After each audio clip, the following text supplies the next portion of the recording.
द्वारकापुरी में भगवान श्री कृष्णचंद्र का रुक्मिणी जी के साथ प्रथम परिणय, प्रथम विवाह संपन्न होता है। श्री सुखदेव जी महाराज कहते हैं कि द्वारकायाम भूत राजन महामोद पुरौकसाम, द्वारकापुरी में महान मोद हुआ, परम आनंद हुआ। सभी ब्रजवासी और सभी द्वारिकावासी परम आनंदित हुए। रुक्मिण्यारमयोपेतम दृष्ट्वा कृष्णम श्रियपतिम, श्रीपति भगवान को श्री जी के साथ, रुक्मिणी जी के साथ देखकर द्वारकावासियों को महान मोद हुआ, परम आनंद हुआ।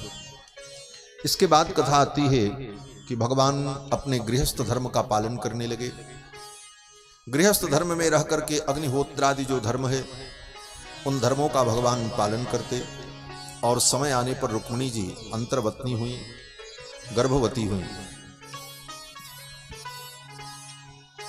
साक्षात कामदेव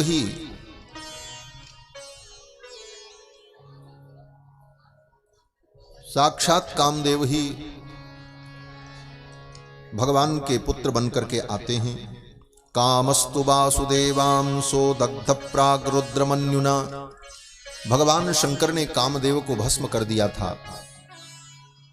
तो कामदेव की पत्नी रति देवी के प्रार्थना पर भगवान शंकर ने कहा कि जब भगवान का कृष्णावतार होगा उस समय तुम्हारे पति कामदेव कृष्ण भगवान के पुत्र बनकर के प्रकट होंगे, तब उन्हें अंग की प्राप्ति होगी, तब तक ये अनंग रहेंगे। इसलिए कामदेव का एक नाम अनंग पड़ा है। वही कामदेव भगवान श्री कृष्ण के पुत्र बनकर के आ रहे हैं। रुक्मिणी गर्भवती हुई, साक्षात कामदेव ही भगवान के पुत्र के रूप में गर्भ में आए। उसी समय संबरासुर नाम का एक दैत्य था जिसको वरदान था कि भगवान कृष्ण के पुत्र के द्वारा उसकी मृत्यु होगी। उसको जब पता चला कि रुक्मिणी गर्भवती हैं तो वो पहले से योजना बना रखा था कि ज्यों ही बालक का जन्म हो, बालक को चुरा करके ले जा करके हम मार दें, फेंक दें, जिससे हमारा शत्रु मर जाए। रुक्मिणी जी ने बालक को जन्म दिया और उस मायावी असुर संबरासुर ने प्रसूतिका गृह से ही भगवान कृष्ण के पुत्र को, प्रद्युम्न जी को चुरा लिया और ले जाकर के समुद्र में फेंक दिया।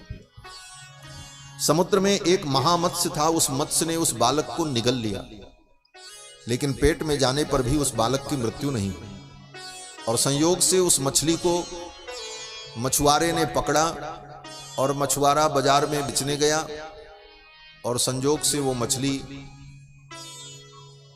संबरासुर दैत्य के घर में ही आ गई। संबरासुर के यहां उपहार के रूप में उस मत्स्य को लेकर के मछुआरा पहुंचा। संबरासुर ने उस मत्स्य को, मछली को रसोई घर में भेज दिया। असुर था वो, तो सब मांसाहार करते थे। जब उस मछली को फाड़ा, बनाने के लिए काटना पीटना शुरू किया तो उस मछली के पेट से जीवित बालक निकला। अब तो रसोई बनाने वाला बड़ा आश्चर्यचकित हुआ, ये जीवित बालक कितना सुंदर। वहीं संबरासुर दैत्य के घर में एक महिला थी, रसोई में काम करती थी, जिसका नाम मायावती था। उन मायावती को वो बालक दे दिया रसोइया ने, कहा ले जाओ। मायावती जानती थी वो मायावती कोई और नहीं थी, कामदेव की पत्नी रति देवी थी। भगवान शंकर ने कहा था तुम्हारे पति की प्राप्ति तुमको संबरासुर दैत्य के घर में ही होगी, वहीं तुम प्रतीक्षा करना। मायावती ने देखा प्रद्युम्न जी को, जान गई ये मेरे पति हैं और ये बालक के रूप में कृष्ण नंदन बनकर के आए हैं। मायावती ने अनेक प्रकार की औषधि और मंत्रों का प्रयोग करके कुछ ही दिनों में प्रद्युम्न जी को रूढ़ यौवन बना दिया। नाति दीर्घेण कालेन सौकार्ष्णी रूढ़ यौवन, बहुत ही कम समय में कृष्ण के पुत्र कार्ष्णी रूढ़ यौवन हो गए, जवान हो गए। और फिर मायावती ने अपने प्रेम का निवेदन किया। उनके भाव को देखकर, मायावती के भाव को देखकर प्रद्युम्न जी ने कहा कि अरे मां होकर के पत्नी जैसा व्यवहार क्यों करती हो? क्योंकि प्रद्युम्न जी को तो यही अनुभव हो रहा था कि ये मेरी मां है, उसी ने पाला था। तो प्रद्युम्न जी ने कहा कि मातृभावम अतिक्रम्य वर्तसे कामिनी यथा, मातृभाव को छोड़कर कामिनी जैसा व्यवहार क्यों कर रही हो। तो रति देवी ने, मायावती ने कहा कि भवान नारायण सुतः संवरेण हृतो गृहात् अहम तेधिकृता पत्नी रति कामो भवान प्रभु। मैं आपकी मां नहीं हूं, आप तो भगवान नारायण के पुत्र हैं। भवान नारायण सुतः, भगवान नारायण ही कृष्ण के रूप में प्रकट हैं, आप उनके पुत्र हैं। और मैं आपकी पत्नी रति देवी हूं, आप साक्षात कामदेव हैं। अहम तेधिकृता पत्नी रति कामो भवान प्रभु। आप अपने स्वरूप का स्मरण करें और आपके द्वारा ही असुर का वध होगा। इस प्रकार रति देवी ने जब कहा तो प्रद्युम्न जी को अपने स्वरूप का स्मरण हो गया, सब कुछ उन्हें याद आ गया और उनके अस्त्र शस्त्र प्रकट हो गए। और फिर प्रद्युम्न जी महाराज ने उस संबरासुर दैत्य का वध किया और अपनी पत्नी रति देवी को लेकर के द्वारिकापुरी आए। आकाश मार्ग से द्वारिकापुरी जब आए तो सीधे रुक्मिणी जी के आंगन में उतरे। रुक्मिणी जी ने उतरते हुए जब देखा तो रुक्मिणी जी पहचान नहीं पाई। प्रद्युम्न जी की आकृति प्रकृति ठीक भगवान कृष्ण के समान। दूर से देखकर रुक्मिणी जी को लगा ये तो द्वारिकाधीश आ रहे हैं और इनके साथ में एक देवी भी है, लगता है दूसरा विवाह तो नहीं कर लिया।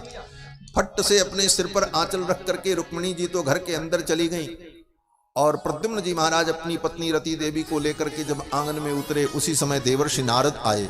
नारदो कथयत सर्वम संबराहरणादिकम। नारद जी ने आकर के सारा वृत्तांत बताया कि ये आपके पुत्र हैं और ये पुत्र वधू हैं। रुक्मिणी जी बड़ी प्रसन्न हुई, द्वारिका में परम आनंद हुआ। भगवान का विवाह हो गया, भगवान के पुत्र प्रद्युम्न का भी विवाह हो गया, घर में बहू आ गई। अब भगवान श्री कृष्ण के आगे और विवाह होने जा रहे हैं। कृष्ण भगवान की लीला बड़ी विचित्र है। बेटे का ब्याह हो गया, घर में बहू आ गई और बाबू साहेब के ब्याह भी बाकी हैं। बोले कितने? अभी तो 16,107 विवाह बाकी है। कुल टोटल 16,108 विवाह भगवान श्री कृष्ण के हुए, जिसमें अभी तो एक विवाह हुआ। दूसरा विवाह भगवान का सत्यभामा जी के साथ हुआ। द्वारिकापुरी में ही सत्राजित नाम के एक क्षत्रिय थे, यदुवंशी थे, सूर्य भगवान के परम भक्त थे। सूर्य भगवान ने उनको एक मणि दी थी, उस मणि का नाम था स्यमंतक मणि। प्रतिदिन उस मणि की पूजा करते थे महाराज सत्राजित और उस मणि से 8 भर सोना रोज प्रकट होता था। एक दिन भगवान ने सत्राजित से कहा कि ये मणि आप राज खजाना में जमा कर दो, राजकोष में जमा कर दो। ऐसी मणि, दुर्लभ मणि राजा के कोष में होनी चाहिए। सत्राजित ने कहा नहीं, ये मणि हमारी है, सूर्य भगवान ने हमको दिया, हम नहीं देंगे, मना कर दिया। तो भगवान ने सोचा चलो बाद में इनको हम समझाएंगे। बात वहीं समाप्त हो गई। संजोग से सत्राजित का भाई प्रसेन एक दिन बोला अपने भाई से कि भैया वो मणि मुझे दे दो, मैं अपने गले में पहन करके अपने मित्रों के साथ शिकार खेलने जाऊं। दे दिया भाई को। प्रसेन उस मणि को पहन करके शिकार खेलने गया जंगल में। जंगल में एक सिंह ने प्रसेन को मार डाला और वो सिंह मणि लेकर के चला गया। आगे जाने पर उस सिंह को एक रीछ ने मार डाला और उस मणि को लेकर के रीछ चला गया। प्रसेन जब लौट करके नहीं आया तो सत्राजित को संदेह हुआ और सत्राजित ने अपने घर में चर्चा की कि कृष्ण मणि मांग रहे थे, कहीं ऐसा तो नहीं कृष्ण ने ही मेरे भाई को मार दिया। ये बात धीरे धीरे चारों तरफ फैल गई और कानों कान ये भगवान के कानों तक भी पहुंच गई कि सत्राजित को संदेह है कि कृष्ण ने मेरे भाई को मार करके मणि ले ली, क्योंकि वो मणि मांग रहे थे। भगवान श्री कृष्ण के ऊपर झूठा कलंक लगा। तो भगवान श्री कृष्ण ने द्वारिका की सुधर्मा सभा बुलाई और सुधर्मा सभा में भगवान श्री कृष्ण ने कहा कि सत्राजित को मेरे ऊपर संदेह है, लेकिन ये संदेह तब दूर होगा जब मणि प्राप्त हो जाएगी। मणि कहाँ है उस मणि का पता लगाना होगा, और जब तक मणि मिलेगी नहीं और सही कारण पता नहीं चलेगा तब तक मैं इस आरोप से मुक्त नहीं हो पाऊंगा। इसलिए आज इस सभा को छोड़ करके मैं जा रहा हूं। इस आरोप को मैं स्वीकार करता हूं, जब तक मणि प्राप्त नहीं हो जाएगी तब तक मैं सभा में नहीं उपस्थित होऊंगा। ऐसा कह करके भगवान ने सुधर्मा सभा का त्याग कर दिया और भगवान श्री कृष्ण मणि का पता लगाने के लिए चल पड़े। कई सेवकों को लेकर के जंगल में गए हैं। देखा तो महाराज प्रसेन मरा पड़ा था, उसका शरीर छत बिच्छत था। सेवकों ने कहा महाराज इसको किसी सिंह ने मारा है, सिंह के पैर के चिन्ह दिखाई पड़ रहे हैं।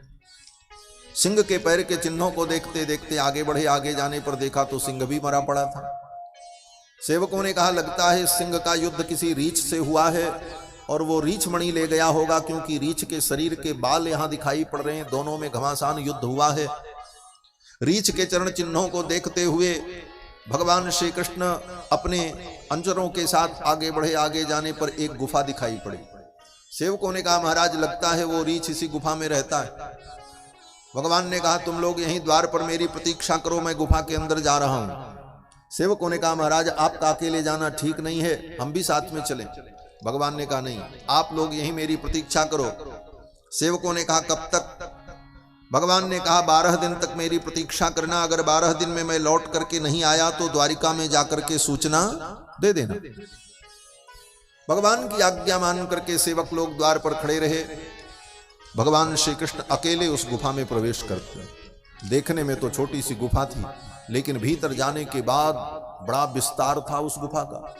भीतर बड़े सुंदर महल बने थे, प्रासाद था, भीतर प्रांगण था।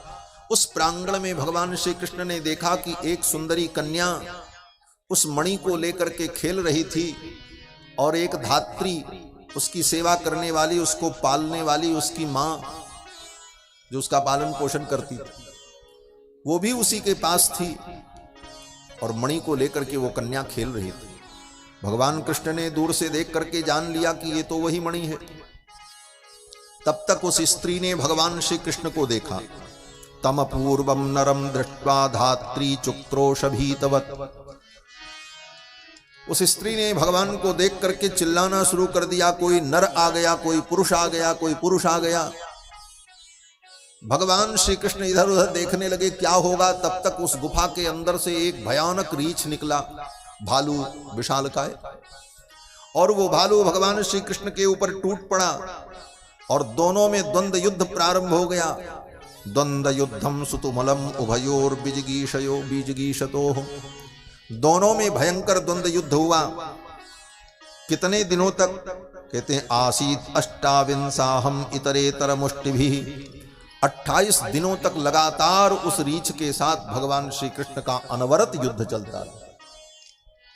12 दिन बीतने पर वो तो सेवक लोग चले गए लौटकर द्वारिकापुरी और भीतर युद्ध चलता रहा। 28 दिन जब बीत गए, वो रीछ भी बड़ा विचित्र था महाराज। 28 दिन लगातार युद्ध करने के बाद भी उसकी शक्ति घट नहीं रही थी।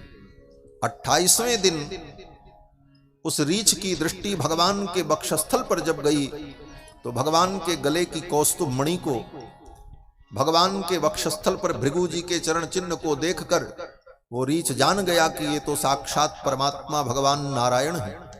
युद्ध बंद कर दिया और भगवान के चरणों में गिर करके प्रार्थना की, जाने त्वाम सर्वभूतानां प्राणवोजस्सहो बलम विष्णुम पुराण पुरुषम प्रभ विष्णुमधीश्वरम। हे प्रभु, आप भगवान विष्णु हैं, साक्षात नारायण हैं। मुझसे बहुत बड़ा अपराध हुआ, मैंने आपसे युद्ध किया, आपके ऊपर प्रहार किया। उसकी स्तुति सुनकर के भगवान प्रसन्न हो गए। वो रीछ, वो भालू कोई साधारण भालू नहीं था, अपितु स्वयं श्री जामवंत जी महाराज थे। त्रेता युग के जामवंत जी महाराज जो राम जी के मंत्री थे, वही जामवंत जी थे। जामवंत मंत्री अति बूढ़ा, अत्यंत वृद्ध थे, और जामवंत जी द्वापर युग तक थे। जब राम जी निज धाम जाने लगे तो राम जी ने अपने समस्त परिकरों को अपने साथ वैकुंठ यात्रा में सम्मिलित किया। सब गए, लेकिन 5 लोग रुक गए थे, 5 लोग नहीं गए थे। एक हनुमान जी नहीं गए, जामवंत जी नहीं गए और विभीषण जी नहीं गए। विभीषण जी लंका के राजा बन गए और 1 कल्प तक उनको राज्य करने का वरदान भगवान ने दिया है। करहु कल्प भरि राज तुम मम सुमरो मन माहि। आज भी लंका के राजा विभीषण ही हैं, लेकिन वो लंका नहीं जो भारत के नक्शे में नीचे दिखाई पड़ती है। भारत के मैप में जो नीचे लंका दिखती है छोटी सी, वो लंका नहीं, वो सिंघल द्वीप है। जिस लंका का वर्णन रामायण में है, वो लंका समुद्र के अंदर भारत की दक्षिण सीमा से 1000 योजन की दूरी पर, 100 योजन की दूरी पर 100 योजन का मतलब 1200 किलोमीटर। तो भारत की दक्षिण सीमा से 1200 किलोमीटर अंदर तक जाने के बाद समुद्र के मध्य में राक्षसों की वो नगरी लंका नगरी है, जहां मनुष्य पहुंच नहीं सकता। अगर मनुष्य पहुंच भी जाए तो उसे उस नगरी का दर्शन नहीं होगा, वो अत्यंत अव्यक्त है, वो मनुष्यों की दृष्टि से परे है। वहां पर राक्षसों का निवास है और वहां के राजा श्री विभीषण जी महाराज आज भी। तो विभीषण जी महाराज रह गए और द्विविद और मयंद, ये 2 बानर थे, ये दोनों रह गए। हनुमान जी, द्विविद, मयंद, विभीषण और जामवंत, ये 5 लोग नहीं गए। तो जामवंत जी भी द्वापर युग तक थे। जामवंत जी महाराज ने भगवान के चरणों में प्रार्थना की। भगवान ने कहा इस मणि को ही मैं लेने आया हूं। जामवंत जी ने कहा ये मणि तो मैं आपको दे दूंगा, लेकिन मेरा एक निवेदन है। भगवान श्री कृष्ण ने कहा क्या? जामवंत जी ने कहा ये मेरी बेटी है जो इस मणि से खेल रही थी, इसका नाम जाम्बवती है। जामवंत जी की बेटी जाम्बवती। तो जामवंत जी ने कहा मैं अपनी बेटी का विवाह करने कहां जाऊं? अब मैं भी बूढ़ा हो गया हूं, कहां वर ढूंढने जाऊं? और वर ढूंढने अगर जाऊं भी तो आपसे सुंदर वर तो कोई मिलेगा नहीं, इसलिए आप मेरी बेटी का पाणी ग्रहण कर लो, ये मणि दहेज में मैं आपको दे देता हूं। भगवान श्री कृष्ण ने कहा ठीक है, कोई बात नहीं, ये तो कृष्णावतार है, यहां तो कितनी भी आओ कोई दिक्कत नहीं। हाँ, वो रामावतार में तो कोई आवे तो नाक ही काट लेते महाराज। वो शूर्पणखा बेचारी आई थी बड़े प्रेम से, बड़े भाव से आई सज धज करके, और उसने अपने मनोभाव को व्यक्त भी कर दिया कि तोसम पुरुष न मोसम नारी यह संजोग विधि रचा। बिचारी, लेकिन फिर भी उस बिचारी के ऊपर ठाकुर जी ने विचार नहीं किया, उसका नाक कान काट लिया। और उसका परिणाम इतना भयानक हुआ कि रावण से युद्ध करना पड़ा, सीता हरण हुआ, क्या क्या हुआ। इसलिए राम जी ने कहा इस अवतार में जो हुआ सो हुआ, लेकिन अगले अवतार में कोई भी देवी आएगी और इस भाव से अगर आई तो मैं उसका त्याग नहीं करूंगा, सबको स्वीकार करता जाऊंगा, क्योंकि इस विपत्ति के झंझट में पड़ना ही नहीं महाराज, कोई भी आओ ठीक है। भगवान ने कहा ठीक है। जाम्बवती का भगवान ने पाणी ग्रहण कर लिया, जामवंत जी ने कन्यादान कर दिया, और जाम्बवती को लेकर के और मणि लेकर के आए, ला करके मणि दे दिया। सत्राजित को कहा लो अपनी मणि। जब लोगों को पता चला कि मणि तो कोई दूसरा ले गया था, लेकिन सत्राजित ने झूठा आरोप कृष्ण के ऊपर लगाया। अब तो द्वारिका के सभी लोग सत्राजित को गालियां देने लगे, देखो इस नीच को, भगवान श्री कृष्ण के ऊपर झूठा आरोप लगाया। जिस गली में सत्राजित जाएं उस गली में लोग उनकी फजीहत कर देते। अब तो सत्राजित को अपने घर से निकलना मुश्किल हो गया।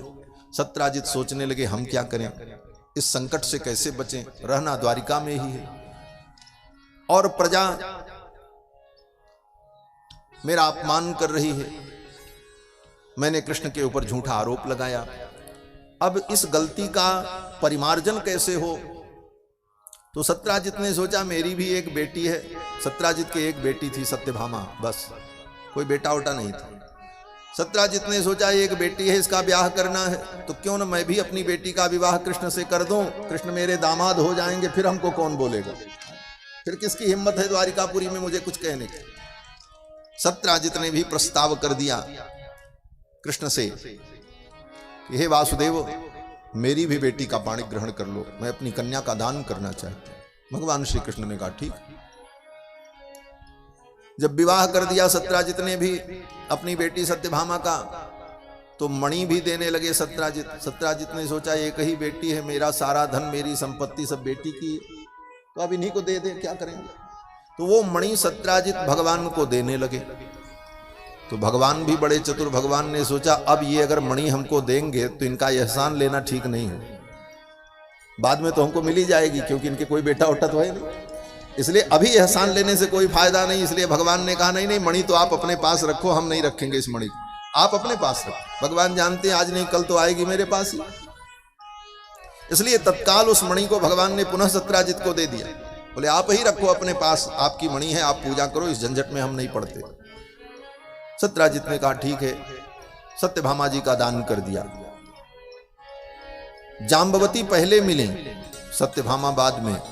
लेकिन सत्यभामा को द्वितीय पत्नी होने का दर्जा प्राप्त हुआ, क्योंकि क्षत्रिय कन्या है। और इस प्रकार भगवान के 3 विवाह हो गए। सबसे बड़ी पटरानी रुक्मिणी, दूसरा विवाह सत्यभामा के साथ, और तीसरा जाम्बवती। चौथा विवाह भगवान का दिल्ली में हुआ, इंद्रप्रस्थ में। भगवान श्री कृष्ण अपने बुआ के बेटों से, पांडवों से मिलने के लिए इंद्रप्रस्थ पहुंचे। एक दिन अर्जुन के साथ रथ पर बैठ करके जमुना जी के किनारे घूम रहे थे दोनों मित्र। संबंध में भाई भी हैं, ममेरे फुफेरे भाई हैं, और दोस्ती भी। अर्जुन के साथ भगवान विचरण कर रहे थे। तब तक अर्जुन ने देखा जमुना जल के अंदर एक कन्या गले के बराबर जल में खड़ी होकर के तपस्या कर रही थी। अर्जुन जान गए कि ये कन्या अपने मन के अनुकूल पति की प्राप्ति के लिए तप कर रही है। अर्जुन ने जाकर के पूछा कि मन्ने त्वाम पतिमिच्छन्तीम सर्वम कथय शोभने। हे सुंदरी, तुम्हारी तपस्या की विधि को देख करके मुझे अनुमान हो रहा है कि तुम अपने मन के अनुकूल पति की प्राप्ति के लिए ही ऐसी तपस्या कर रही हो। उसने कहा हाँ भाई ठीक है, आपने ठीक समझा। तो अर्जुन ने पूछा किसको चाहती हो और आप कौन हो? तो उस कन्या ने कहा कि अहम देवस्य सवितुर्दुहिता पतिमिच्छति। मैं सूर्य भगवान की बेटी हूं, मेरा नाम यमुना है, मेरा नाम कालिंदी है, मैं सूर्य की बेटी हूं और मैं भगवान विष्णु को ही पति के रूप में चाहती हूं। विष्णुम वरेण्यम वरदम तपः परममास्थिता। वरेण्य वर्ण करने के योग्य जो भगवान विष्णु हैं उन्हीं को मैं पति के रूप में चाहती हूं। अर्जुन ने कहा बस बस, आपकी तपस्या पूर्ण हो गई। भगवान विष्णु इस समय कृष्ण के रूप में अवतार लेकर के इसी धरामंडल पर लीला कर रहे हैं और यहां आए हुए हैं। अभी मैं उनको बुला करके लाता हूं। अर्जुन दौड़े दौड़े आए, रथ पर भगवान बैठे थे।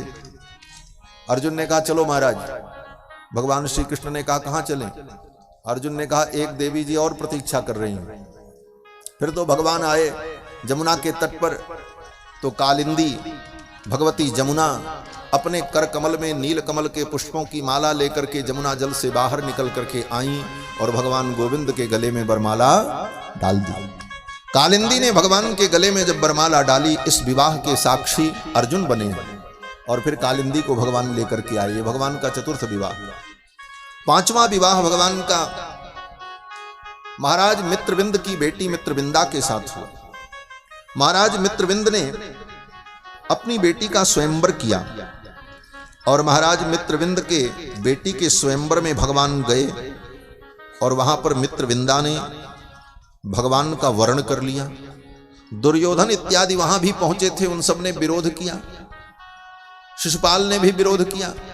भगवान ने कहा मित्रविंदा ने जब मेरा वर्ण कर लिया है तो मैं मित्रविंदा को लेकर के जाऊंगा, दुनिया की कोई ताकत रोक नहीं सकती। सब लड़ने के लिए तैयार हो।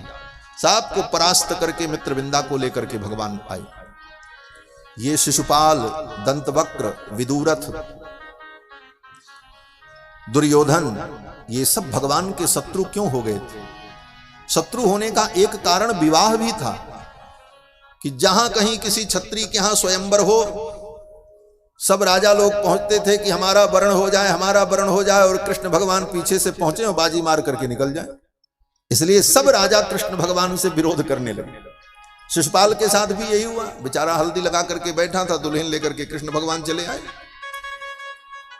इसी प्रकार जगह जगह भगवान कृष्ण के शत्रु तैयार हो गए। ये सब कृष्ण के विरोधी इसीलिए थे। दुर्योधन भी इसीलिए विरोधी। दुर्योधन भी स्वयंवर में गया था, लेकिन दुर्योधन का वर्ण नहीं हुआ। मित्रविंदा ने भगवान का वर्ण कर लिया। संसार में लड़ाई के 3 ही कारण होते हैं: जर जोरू जमीन। धन के लिए लड़ाई, जमीन के लिए लड़ाई और स्त्री के लिए लड़ाई। 3 चीज के लिए ही दुनिया में लड़ाई होती है, जर जोरू जमीन। तो भगवान के जो इतने विरोधी बन गए थे उसका एक कारण यह भी था भगवान के विवाह। मित्रविंदा को भी लेकर के भगवान आए और मित्रविंदा जी के साथ भगवान का विवाह संपन्न हुआ। यह भगवान का 5वां विवाह। 6वां विवाह भगवान का कोसल देश के राजा महाराज नग्नजित की बेटी सत्या के साथ उत्तर कौशल अयोध्या के राजा। भागवत में तो केवल कौशल लिखा है, लेकिन इस कौशल का कुछ विद्वानों ने अर्थ किया दक्षिण कौशल और कुछ विद्वानों ने अर्थ किया है उत्तर कौशल। तो हम तो अयोध्या के हैं, इसलिए हम तो अयोध्या ही वाला अर्थ लेंगे कि भगवान का विवाह तो अयोध्या में हुआ। कृष्णावतार में एक विवाह भगवान का अयोध्या में भी हुआ। उस समय अयोध्या के राजा महाराज नग्नजित थे, उत्तर कौशल के राजा। उन्होंने अपनी बेटी सत्या का स्वयंवर किया। उस स्वयंवर में भी भगवान पहुंचे, लेकिन इस स्वयंवर में भगवान का मूड विवाह करने का नहीं था, केवल घूमने की दृष्टि से गए थे। भगवान ने सोचा अयोध्या हमारी पुरानी नगरी है, चलो एक बार घूम लेते हैं। भगवान पहुंचे कि अयोध्या की गलियों को देखेंगे, त्रेता युग की हमारी अयोध्यापुरी आज कैसी। भगवान द्वारकाधीश जब अयोध्या की गलियों में विचरण कर रहे थे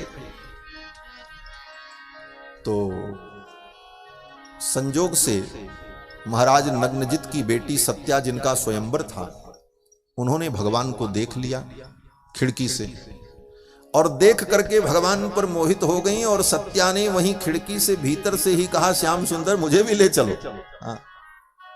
सत्या ने स्वयं मानो निवेदन कर दिया, नरेंद्र कन्या चकमे रमापतिम भूयादयम में पतिराशिषो मलाह करो तो सत्या यदि में धृतो व्रतैहि। सत्या जी ने कहा, मैंने जीवन में अगर व्रत किया है, पूजन किया है, देवताओं का आराधन किया है, अपने माता पिता के चरणों में वंदन किया है, सत्य और धर्म का हमने पालन किया है, तो मैं अपने जीवन के समस्त धर्मों का फल यही चाहती हूं कि इनके चरणों का आश्रय मुझे मिल जाए। सत्या ने इस प्रकार जब कहा तो भगवान ने कहा, अच्छा अगर ऐसी बात है तो ठीक है, इनको भी ले चलते हैं। स्वयं भगवान ने महाराज नग्नजित के सामने जाकर के प्रस्ताव रख दिया। क्या प्रस्ताव रखा? मेघ गंभीरया वाचा सस्मितम कुरु नंदन तमाह भगवान हृष्टकृतासन परिग्रह। सुखदेव जी कहते हैं, हे राजन, भगवान ने स्वयं महाराज नग्नजित के सामने ये प्रस्ताव रख दिया। महाराज नग्नजित ने तो बड़ा दिव्य स्वागत किया। वो तो कल्पना भी नहीं कर पा रहे थे कि मेरी बेटी का विवाह कृष्ण से कहीं होगा। ये तो द्वारिकाधीश हैं, इनका सामर्थ्य अद्भुत। हम कहां छोटे छोटे मुंह बड़ी बात। बड़ा ही आदर सत्कार किया महाराज नग्नजित ने। और जब सामने सिंहासन पर दोनों बैठे तो भगवान श्री कृष्ण ने कहा कि नरेंद्र यांचा कविभिर्विगर्हिता। हे राजन, क्षत्रिय को कभी याचना नहीं करनी चाहिए। क्षत्रियों के लिए याचना और मांगना ये विगर्हित है, निंदनीय है। लेकिन राजन्य बंधोर निज धर्मवर्तिनः, आज मैं अपने धर्म को छोड़कर, भगवान श्री कृष्ण कहते हैं, आज मैं अपने धर्म को छोड़कर तथापि याचे तव सौहृदेच्छया, आपसे हमारा संबंध हो जाए, आप मेरे सौहृद सुहृद बन जाएं, इसलिए आज मैं अपने क्षत्रिय धर्म का त्याग करके मैं आपसे याचना करता हूं। महाराज नग्नजित ने कहा, ये द्वारिकाधीश मुझसे मांग रहे हैं, मैं क्या दे सकता हूं? भगवान श्याम सुंदर ने कहा, कन्याम त्वदीयाम नहि शुल्कदा वयम। मैं आपकी कन्या को मांग रहा हूं, आप अपनी कन्या का मुझे दान कर दीजिए। यही एक ऐसा विवाह जिस विवाह में स्वयं भगवान ने कन्या की याचना की, मांगा। बाकी सब विवाह में तो कन्याओं ने ही वर्ण कर लिया, यहां भी कन्या ने पहले ही भगवान को चाहा, लेकिन भगवान ने स्वयं याचना की जाकर, कन्याम त्वदीयाम नहि शुल्कदा वयम।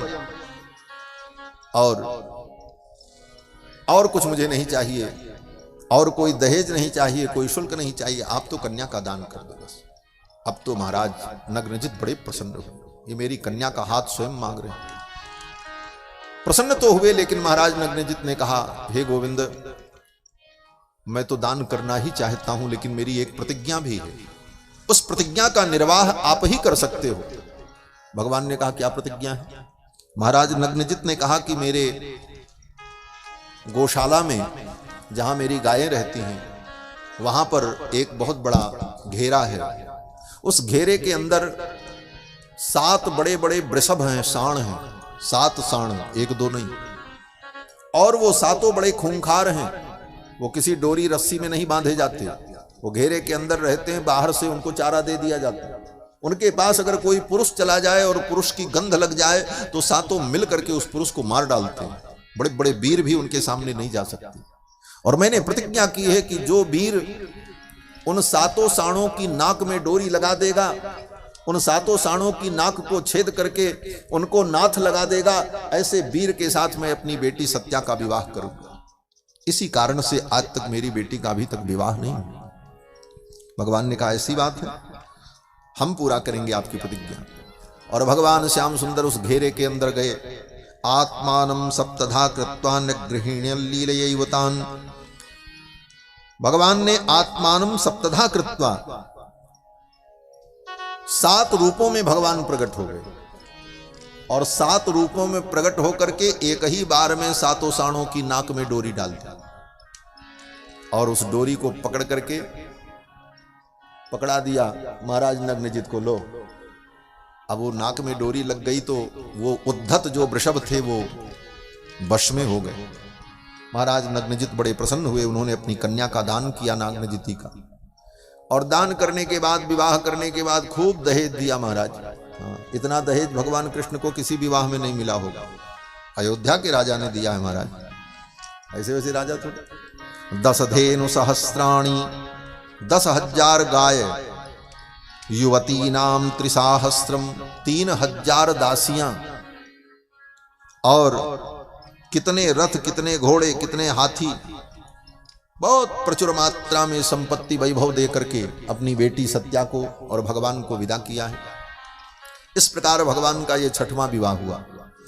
7वां विवाह भगवान का केकई देश के राजा की बेटी भद्रा के साथ हुआ। केकई देश के राजा ने अपनी बेटी भद्रा का स्वयंवर किया। उस स्वयंवर में भी भगवान पहुंचे। वहां भी दुर्योधन, शिशुपाल, ये चंडाल चौकड़ी पहुंच गई, लेकिन वहां भी भगवान का ही वर्ण कर लिया भद्रा जी ने, और फिर वहां वही सब उपद्रव हुआ और अंत में भगवान भद्रा जी को लेकर के आ गए। फिर भगवान का भद्रा जी के साथ विवाह हुआ। मद्र देश के राजा, दक्षिण भारत, मद्रास, मद्र देश के राजा ने अपनी बेटी लक्ष्मणा का स्वयंवर किया। उस स्वयंवर में भी दुर्योधन इत्यादि बड़े बड़े राजा पहुंचे। वहां भी भगवान पहुंच गए। वहां भी लक्ष्मणा ने भगवान का वर्ण कर लिया। फिर सब राजा जो है उदास होकर के भगवान के विषय में अपशब्द कहते हुए चले गए। लक्ष्मणा को भी लेकर के भगवान आ गए। इस प्रकार भगवान के 8 विवाह हुए। रुक्मिणी, सत्यभामा, जाम्बवती, कालिंदी, मित्रविंदा, सत्या, भद्रा, लक्ष्मणा, ये भगवान की 8 पटरानियां हैं, पट्ट महिषी। इसके बाद भगवान का 16,100 विवाह एक ही बार में हुआ। ये 16,100 विवाह कैसे हुआ? सुखदेव जी कहते हैं कि एक असुर था जिसका नाम था भौमासुर। भौमासुर ने प्रतिज्ञा की थी कि 20,000 कन्याओं के साथ मैं एक मंडप में विवाह करूंगा। वो असुर था, उसकी वही प्रतिज्ञा थी, अपना पहले से तय करके बैठा। जैसे लोग आजकल नए नए काम करते हैं नाम कमाने के लिए ना, गिनीज बुक में मेरा नाम दर्ज हो जाए इसलिए कुछ रिकॉर्ड बनाना है, तो उसी प्रकार वो भी अपना रिकॉर्ड बना रहा था कि 20,000 कन्याओं के साथ एक मंडप में हम विवाह करेंगे। तो खोज खोज करके एक एक कन्याओं का हरण करके ला ला करके अपने घर में बंद करके रखा था। असुर था। 16,100 राजकन्याओं का हरण कर चुका था। बड़ा दुष्ट था महाराज, बड़ा पराक्रमी था। स्वर्ग में जाकर के देवराज इंद्र के सिंहासन का छत्र निकाल लिया और लेकर के चला आया। देवराज इंद्र कुछ नहीं कर पाए। देवताओं की मां जो अदिति हैं उनके कान का कुंडल छीन लिया, लेकर के चला आया। ऐसा उत्पाती था। भगवान ने विचार किया कि इस असुर का वध करना चाहिए और उन कन्याओं को मुक्त करना चाहिए। भगवान श्री कृष्णचंद्र ने अपने गरुण का स्मरण किया। भगवान के वाहन गरुण प्रकट हो गए और गरुण के ऊपर भगवान विराजमान हुए और अपनी पत्नी सत्यभामा जी को साथ में ले लिया। सत्राजित की बेटी जो सत्यभामा है, दूसरी पटरानी, ये भूदेवी का अवतार है। भगवान नारायण की 2 प्रधान पत्नियां हैं, श्रीदेवी और भूदेवी। श्रीदेवी माने लक्ष्मी जी और भूदेवी माने पृथ्वी। ये दो भगवान की पत्नी हैं। श्रीश्चते लक्ष्मीश्च पत्न्यौ, वेदों में कहा।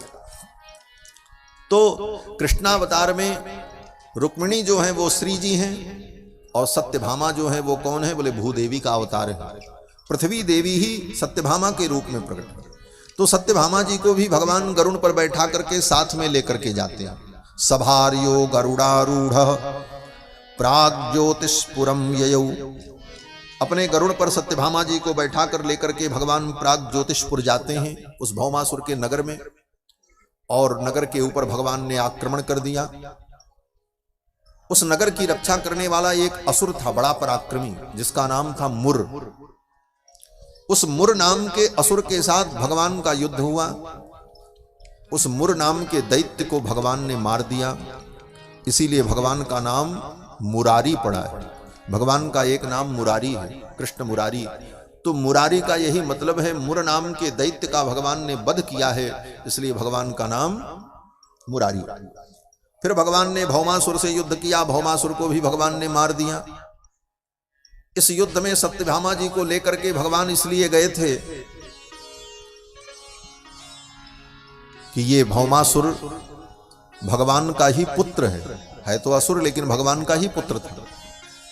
जब भगवान ने वराह रूप धारण करके पृथ्वी का उद्धार किया था, उस समय पृथ्वी भगवान का स्पर्श करके अंतर्वतनी हो गई थी। और उसी समय हिरण्याक्ष दैत्य का भय व्याप्त था उनके हृदय में, इसलिए गर्भ में जो बालक आया वो असुर हो गया। भूमि का पुत्र है, इसीलिए इसका नाम भौमासुर है। उसी समय भगवान वराह उसको मारने जा रहे थे, तो भूदेवी ने कहा प्रभु इसे छोड़ दो, ये मेरा बेटा है। तो भगवान ने कहा ठीक है, आज मैं इसे छोड़ देता हूं आपके कहने पर, लेकिन जिस दिन आप कहोगी कि इसे मार दो, उस दिन मैं मार दूंगा। तो भूदेवी ने सोचा मैं क्यों कहूंगी अपने बेटे को मारने के लिए, लेकिन भगवान तो बड़े कलाकार हैं, ये किससे क्या कहलवाना है, किससे क्या करवाना है, सब करा लेते हैं। कृष्णावतार में वही भूदेवी सत्यभामा के रूप में थी, इसलिए सत्यभामा जी को लेकर के जा रहे हैं, क्योंकि ये कहेंगी तभी उसको मार सकते हैं। इसलिए सत्यभामा जी को जब गरुड़ पर बैठा करके लेकर के भगवान गए और भौमासुर से युद्ध होने लगा, तो भगवान जब भौमासुर को बाण मारे तो बाण जो है भौमासुर के बगल से निकल जाए, भौमासुर को लगे ही नहीं। और भौमासुर मारे तो आकर के भगवान के शरीर में खच्च खच्च बाण धंसते जा रहे। और उसी गरुड़ पर बगल में सत्यभामा जी बैठी हैं, वो थर थर कांपने लगी। सत्यभामा जी ने कहा प्रभु आप लीला कर रहे हो, ये आपको मारे जा रहा है, आपके ऊपर बाण का बाण प्रहार कर रहा है और आप तमाशा देख रहे हो, आप इसको मारते क्यों नहीं? भगवान मुस्कुराने लगे। भगवान ने कहा बस यही तुम्हें सुनना चाहता, अब मैं इसे मार देता हूं। तुरंत भगवान ने भौमासुर का वध कर दिया भगवती सत्यभामा के कहने पर। और फिर भगवान कारागार में जाकर के उन कन्याओं को मुक्त कराते। 16,100 कन्याएं थीं, राजकन्याएं, उनको भगवान ने मुक्त कर दिया। कहा अपने अपने घर जाओ। उन कन्याओं ने कहा अब हम कहाँ जाएं, अब हमें कोई क्षत्रिय स्वीकार नहीं करेगा, हमारे माता पिता भी हमें स्वीकार नहीं करेंगे, हमारा जीवन तो नरकमय हो गया, अब हम कहाँ जाएं, क्या करें? तो सत्यभामा जी बगल में थी। सत्यभामा जी ने कहा प्रभु इनको भी ले चलो, सब हमारी बहनें हैं, सब रहेंगी द्वारिका में, क्या कमी है आपकी? और वो भी चाहती थी। उन सब ने कहा प्रभु आप अपने चरणों की दासी बना लो। भगवान ने कहा ठीक है। उन 16,100 राजकन्याओं को भी भगवान ने पत्नी के रूप में स्वीकार कर लिया। ये भगवान की उदारता है। भगवान अगर उनका त्याग कर देते तो 16,100 राजकन्याएं दर दर की ठोकर खाती, उनका जीवन नरकमय बन जाता। लेकिन भगवान ने अपनी उदारता का उदाहरण प्रस्तुत करते हुए उन समस्त कन्याओं को आश्रय प्रदान किया और उन्हें वो सम्मान प्रदान किया जो सम्मान उन्हें जीवन में कभी प्राप्त नहीं हो सकता। कृष्ण की पत्नी होने का सम्मान ये साधारण सम्मान है। भगवान ने उन्हें पत्नी के रूप में स्वीकार कर लिया और उनको द्वारिका भेज दिया। फिर वो इंद्र का छत्र और अदिति माँ का कुंडल लेकर के भगवान स्वर्ग गए। स्वर्ग में जाकर के इंद्र को छत्र दे दिया, देव माता अदिति का कुंडल उनको भेंट कर दिया। वहां जाने पर एक बड़ी घटना हो गई। सत्यभामा जी साथ में थी और वहां इंद्र की पत्नी इंद्राणी, तो इंद्राणी को भी बड़ा गर्व कि मैं स्वर्ग की साम्राज्ञी हूं, स्वर्ग के राजा की पत्नी हूं। और सत्यभामा जी भी किसी से कम नहीं, द्वारकाधीश की पटरानी है। दोनों साथ में ही घूमती थी स्वर्ग में टहलें। तो इंद्र की पत्नी जो इंद्राणी थी वो सत्यभामा जी को लेकर के जाती थी और स्वर्ग दिखाती थी। देखो ये स्वर्ग का वैभव है। तो सत्यभामा जी कहती थी ये सब हमारी द्वारिका में भी है, कोई कमी नहीं है। वो स्त्रियों में होता है ना सब प्रतिस्पर्धा। तो इंद्राणी सोचने लगी मैं इनको क्या दिखाऊं जो इनके पास न हो, तब मेरी शान बनेगी। तो इंद्राणी सत्यभामा जी को लेकर के नंदन वन में पहुंच गई। नंदन वन में पहुंची तो वहां कल्प वृक्ष थे, पारिजात के वृक्ष। पारिजात वृक्षों को दिखा करके कहा कि हे देवी, ये पारिजात के वृक्ष हैं, ये स्वर्ग में ही होते हैं। इनके पुष्पों की विशेषता है ये पुष्प कभी कुम्हलाते नहीं, ये पुष्प वृक्ष से अलग होने के बाद भी कभी सूखते नहीं। और ये पारिजात के पुष्प जिसके पास हों उसको न भूख लगती है, न प्यास लगती है, न थकावट होती है, न बुढ़ापा होता है। ये स्वर्ग की अद्भुत चीज है, ये पृथ्वी पे नहीं हो सकती। अब सत्यभामा जी चुप हो गई। सत्यभामा जी ने कहा हाँ मेरे यहां तो नहीं है। तो इंद्राणी को बड़ा गर्व हुआ। इंद्राणी ने कहा ये सब चीजें पृथ्वी पे नहीं होती, ये सब स्वर्ग की चीजें, ये तो देवताओं के भोग का विषय है। अब ये बात सत्यभामा जी को लग गई। वहां से जाने के बाद सत्यभामा जी अपने कक्ष में उदास होकर के बैठी। भगवान कृष्ण पहुंचे। भगवान श्री कृष्ण ने कहा देवी आप इतनी उदास क्यों हो? तो सत्यभामा जी ने कहा कि आप मेरी बेइज्जती कराने के लिए मुझे स्वर्ग लेकर के आए थे। भगवान ने कहा हुआ क्या? सत्यभामा जी ने कहा इतनी बड़ी मेरी बेइज्जती स्वर्ग में हो गई और अभी आप कहते हैं क्या हुआ? भगवान श्री कृष्ण ने कहा हुआ क्या बताओ तो, मुझे तो कुछ पता भी नहीं। सत्यभामा जी ने कहा कि इंद्राणी ने इस प्रकार मुझे ले जाकर के कहा कि ये पारिजात वृक्ष स्वर्ग में ही होता है, पृथ्वी पर नहीं हो सकता। आज मेरा सिर झुक गया लज्जा से और मुझे अपमान का अनुभव हुआ। महल में मेरे आंगन में होना चाहिए, आप जो भी करो, मेरे भी आंगन में ये वृक्ष होना चाहिए, मेरे उपवन में पारिजात का वृक्ष होना चाहिए, तब मेरे अपमान का परिमार्जन होगा। भगवान ने कहा बस इतनी सी बात, आपके लिए मैं कुछ भी कर सकता हूं। आप कहो तो मैं चांद तारे तोड़ करके ला करके रख दूं, ये वृक्ष क्या है?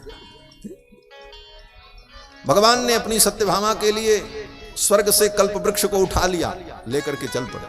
भगवान तो अखिल कोटि ब्रह्मांड नायक है। स्वर्ग, ब्रह्मलोक, शिवलोक, रुद्रलोक, वरुणलोक सब तो भगवान का ही, संपूर्ण विभूति भगवान की है। भगवान के लिए क्या असंभव है? भगवान वृक्ष लेकर के चल पड़े। इंद्र ने कहा महाराज ये वृक्ष आप मत ले जाओ, ये स्वर्ग की संपत्ति।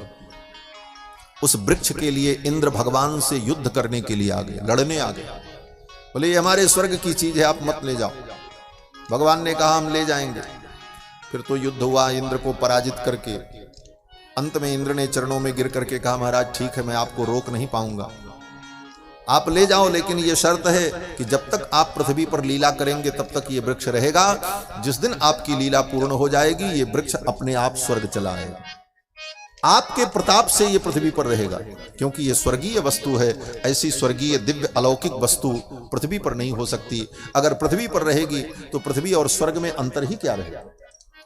ये तो आपकी इच्छा है, इसलिए आपकी इच्छा को पूर्ण करने के लिए जाएगा, लेकिन जब तक आप रहेंगे तब तक ये वृक्ष रहेगा। भगवान ने कहा ठीक है। भगवान पारिजात वृक्ष लेकर के आए, सत्यभामा जी के आंगन में लगा दिया। तब सत्यभामा जी को प्रसन्नता हुई और उन 16,100 कन्याओं के साथ भगवान ने पाणिक ग्रहण किया, विवाह किया। इस प्रकार भगवान के 16,108 विवाह हो गए। 8 विवाह तो पहले था और 16,100 ये 16,108 विवाह भगवान का संपन्न हुआ। और एक एक पत्नी से 10-10 पुत्र और एक एक बेटियां उत्पन्न हुई भगवान की। 16,108 पत्नियां और एक एक पत्नी से 10-10 पुत्र और एक एक बेटियां। फिर उन एक एक पुत्रों के 10-10 पुत्र और एक एक बेटियां। अब हिसाब आप लोग लगाते रहना, भगवान के खानदान में कितने लोग थे, नाती पोता। इतना बड़ा परिवार भगवान का हुआ। सब नाती पोता मिला करके यदुवंश के जितने थे, इतने बच्चों को, इतने नाती पोता को पढ़ाने के लिए जो अध्यापक नियुक्त किए गए थे, सुखदेव जी महाराज कहते हैं 3,128,000 अध्यापक 3,128,000 अध्यापक उन बच्चों को पढ़ाने के लिए नियुक्त किए गए थे जो उनको शिक्षित करते थे, क्षत्रिय धर्म का उपदेश करके पढ़ाते थे। इतने आचार्य थे, यदुकुलाचार्य इतने थे जो यदुकुल के बालकों को पढ़ाते थे। इतना विशाल भगवान श्री कृष्ण का परिवार हुआ, लेकिन इसके बाद भी भगवान सदा मुस्कुराते। यही भगवान का अद्भुत चरित्र है, भगवान की अद्भुत लीला है। कभी भगवान का किसी पत्नी से कोई कलह नहीं हुआ। लोग कहते हैं 16,108 विवाह करने वाला भगवान कैसे हो सकता है? इतना विवाह करने वाला तो कोई कामी प्राणी होगा, कोई भोगी प्राणी होगा। लेकिन मैं कहता हूं 16,108 विवाह करने वाला, 16,108 विवाह करने के बाद भी जो मुस्कुराता रहे वो भगवान ही हो सकता है, मनुष्य नहीं हो सकता। क्यों? बोले एक ब्याह करने के बाद तो जीवन भर व्यक्ति परेशान रहता है। एक के बाद एक मांग पूरी करनी पड़ती है, ये मांग तो ये मांग है। क्योंकि विवाह में क्या होता है? बोले विवाह में मांग भरी जाती है। वो बहू का मांग भरते हैं, तो मांग भरने का मतलब क्या है? मांग में सिंदूर लगाते हैं, मांग भरते हैं। इसका मतलब है समाज के सामने तुम मांग भर रहे हो, इसका मतलब जीवन भर ये जो जो मांगेगी सब भरते रहना, सब देते रहना। तब तो मांग भरो, और नहीं तो कमंडल लो, अयोध्या चले जाओ, राम राम करो। तो एक विवाह करके व्यक्ति उसकी सारी इच्छाओं को पूर्ण नहीं कर पाता, पत्नी प्रसन्न नहीं होती। 2, 4, 6 महीना बीतने पर कोई न कोई कलह हो ही जाता है, और पत्नी यही ताना देती, क्या किया आपने मेरे लिए? यही ना होता होगा, आपको तो सब अनुभव है। बोलो श्री सीता रामचंद्र भगवान की, सबको अनुभव है यहाँ जितने भी। तो महाराज पत्नी कहती, क्या किया आपने हमारे लिए? और 2 विवाह हो जाए महाराज तब, बोले तो खोपड़ी के बाल उड़ जाएंगे। और अगर कहीं 3 हो जाए, बोले तो अयोध्या के राजा महाराज दशरथ का दृष्टांत सामने, राम जैसे धर्मात्मा पुत्र को जंगल में भेजना पड़ा। और जिसके 16,108 विवाह हुए उसके बाद भी वो चैन की बंसी बजा रहा है, वो कौन हो सकता है? बोले भगवान ही हो सकते, मनुष्य नहीं हो सकता। मनुष्य के बस की बात नहीं मारा। और सभी पत्नियां भगवान से प्रसन्न हैं। कभी किसी पत्नी को यह अनुभव नहीं हुआ कि कृष्ण मुझसे कम प्रेम करते। कभी किसी पत्नी से भगवान का झगड़ा भी नहीं हुआ। तरस गए भगवान श्री कृष्ण की कभी मेरी पत्नी से मेरा झगड़ा हो जाए। यह भी कथा है भागवत में। कभी किसी पत्नी से भगवान का कोई नोक झोंक नहीं हुआ। तो एक दिन भगवान ने विचार बनाया कि कुछ हम ऐसा करें कि आज झगड़ा हो जाए। और हुआ ये कि भगवान पलंग पर बैठे थे, रुक्मिणी जी भगवान को पंखा कर रही थी, दास दासी अगल बगल खड़े थे। तो भगवान ने रुक्मिणी जी की ओर देखा और कहा, देवी आप तो इतने बड़े राजा की बेटी हो, और मैं तो कहीं का राजा भी नहीं हूं। द्वारिका के राजा तो महाराज उग्रसेन हैं, मैं तो उनका छड़ीदार हूं। और आप ऐसे उत्तम कुल की हो, और मेरे कुल का पता ही नहीं। कोई कहता नंद का बेटा है, कोई कहता वसुदेव का बेटा, जिसके बाप का ही ठिकाना ना हो। आज तक तय नहीं हो पाया कि मैं नंद का बेटा हूं कि वसुदेव का बेटा हूं। और तो और आपको चाहने वाले इतने बड़े बड़े राजा थे, मैं तो आपको चाहता भी नहीं था। हाँ, ऐसे ही कहा भगवान। हम तो आपको चाहते भी नहीं थे, वो तो आपका पत्र आया इसलिए मैं गया। और सही में पत्र आया था तभी भगवान के, नहीं तो भगवान क्यों जाते? तो भगवान ने कहा हम तो चाहते भी नहीं थे, और आपको चाहने वाले इतने बड़े बड़े राजा थे, फिर भी आपने मेरा वर्ण किया। आप इतनी सुंदर हो, त्रिभुवन कमनीय आपकी कांति है, और मैं काला कलूटा। और दुनिया में मेरे इतने शत्रु कि अपने शत्रुओं के कारण भाग करके मथुरा छोड़ करके समुद्र के बीच में छिप करके रहता हूं। मेरे जैसे व्यक्ति से विवाह करके आपको क्या मिला? कोई लाभ नहीं मिला। अगर एकमात्र आप मेरी पत्नी होती तो शायद आपको प्रसन्नता होती, लेकिन आपके अतिरिक्त मैंने 16,107 और विवाह किए। इतनी आपकी सौतें हैं, क्या मिला आपको? मुझे तो लगता है कि आपने मेरा जो वर्ण किया बहुत बड़ी गलती की। आपने जो ये निर्णय लिया ये बहुत गलत निर्णय लिया। लेकिन कोई बात नहीं। भगवान कहते हैं अभी भी कुछ बिगड़ा नहीं है। अथात्मनोनुरूपम वै भजस्व क्षत्रियर्षभम। आज भी अगर आपकी इच्छा हो तो आप किसी दूसरे क्षत्रिय के साथ जा सकती हो, मुझे कोई आपत्ति नहीं। अगर आपको मन हो, कोई पसंद हो, तो आप उसके साथ जाना चाहती हो तो आप जाओ, मुझे कोई आपत्ति नहीं होगी, मुझे कोई दुख भी नहीं होगी। आप अपने मन के अनुकूल ये न तुम आशिष सत्या यहाँ मूत्र च लप्स्यसे, इस संसार में और परलोक में तुम्हें जिस प्रकार से सुख मिले उसके अनुकूल किसी क्षत्रिय का आप वर्ण करना चाहो तो आप वर्ण कर लो, मुझे कोई आपत्ति नहीं। और इतनी बड़ी बात भगवान ने, भैया बैठ जाओ, कथा सुन लो।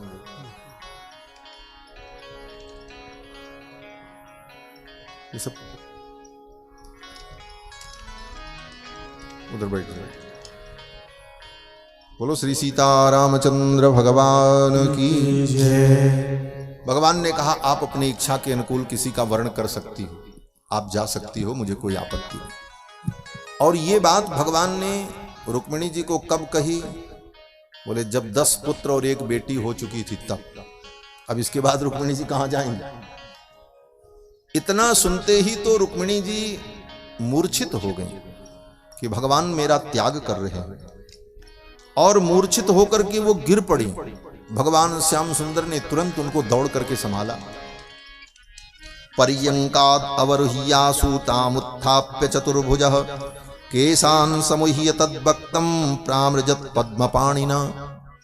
भगवान चतुर्भुज हो गए। यहां पर कहते हैं पर्यंकाद अवरुह्यासु तामुत्थाप्य चतुर्भुजा। रुक्मिणी जी जब मूर्छित होकर के गिरने लगी तो भगवान ने दौड़ करके उनको संभाला और उनके केश खुल गए। रुक्मिणी जी ने उस दिन चोटी नहीं बना रखी थी, सीधे सीधे बालों को बटोल करके जूड़ा किया था, और जब गिरने लगी तो वो जूड़ा खुल गया। जब खुल गया तो उनके बाल पृथ्वी का स्पर्श करने लगे। भगवान ने देखा एक सौभाग्यवती स्त्री के केश खुले हों और वो पृथ्वी का स्पर्श करें तो ये अमंगल सूचक होता है। सौभाग्यवती स्त्री को कभी अपने केशों को खोल करके नहीं रखना चाहिए। ये तो आजकल की परंपरा है कि महाराज केस खुले रहें तो एक फैशन हो गया है, लेकिन धर्मशास्त्र की दृष्टि से सुहागिन स्त्री के केस अगर खुले हैं तो वह अमंगल सूचक होता है, उसे बंधा होना चाहिए। या तो वेणी का ग्रंथन हो, वेणी बन जाए, चोटी बन जाए, और नई चोटी बन जाए तो उनको लपेट करके जूड़ा बन जाए, खुले नहीं रखना चाहिए। संजोग से रुक्मिणी जी ने जूड़ा बना रखा था, लेकिन जब वो गिरी मूर्छित होकर के तो रुक्मिणी के केश भी बड़े लंबे थे।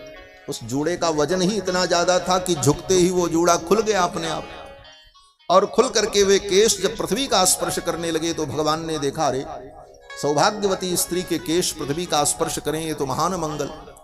अब उन केशों को कैसे संभालें? तो 2 हाथ से तो भगवान ने रुक्मिणी जी को संभाला, और 2 हाथ और भगवान के प्रकट हो गए, भगवान चतुर्भुज हो गए, और उन दोनों हाथों से भगवान ने रुक्मिणी के केश को बटोर करके अपने हाथ से जूड़ा बनाया। सुखदेव जी कहते हैं केशान समुह्य तद्वक्तम प्रामृजत पद्मपाणिना। और फिर भगवान ने अपने कर कमल से रुक्मिणी के मस्तक पर हाथ फेरा। भगवान के कर कमल की शीतलता से उन्हें चेतना आई, और फिर जब चेतना आई तो रुक्मिणी जी रोने लगी। बोले हे प्रभु आप मेरा त्याग मत करो, आपके चरणों को छोड़ करके मैं कहां जाऊं। भगवान हंसने लगे। भगवान ने कहा देवी मैं आपका त्याग नहीं कर सकता, ये तो मैंने परिहास में कहा। तो रुक्मिणी जी ने पूछा कि ये परिहास करने की जरूरत क्या थी? तो भगवान श्याम सुंदर कहते हैं कि आपके प्रसन्न मुखारविंद को तो मैंने सदा देखा, लेकिन मेरे मन में था कि मैं देखूं कि जब मेरी रुक्मिणी क्रोध में नाराज होकर के कुछ बोलती है तो इसका मुख कैसा लगता है।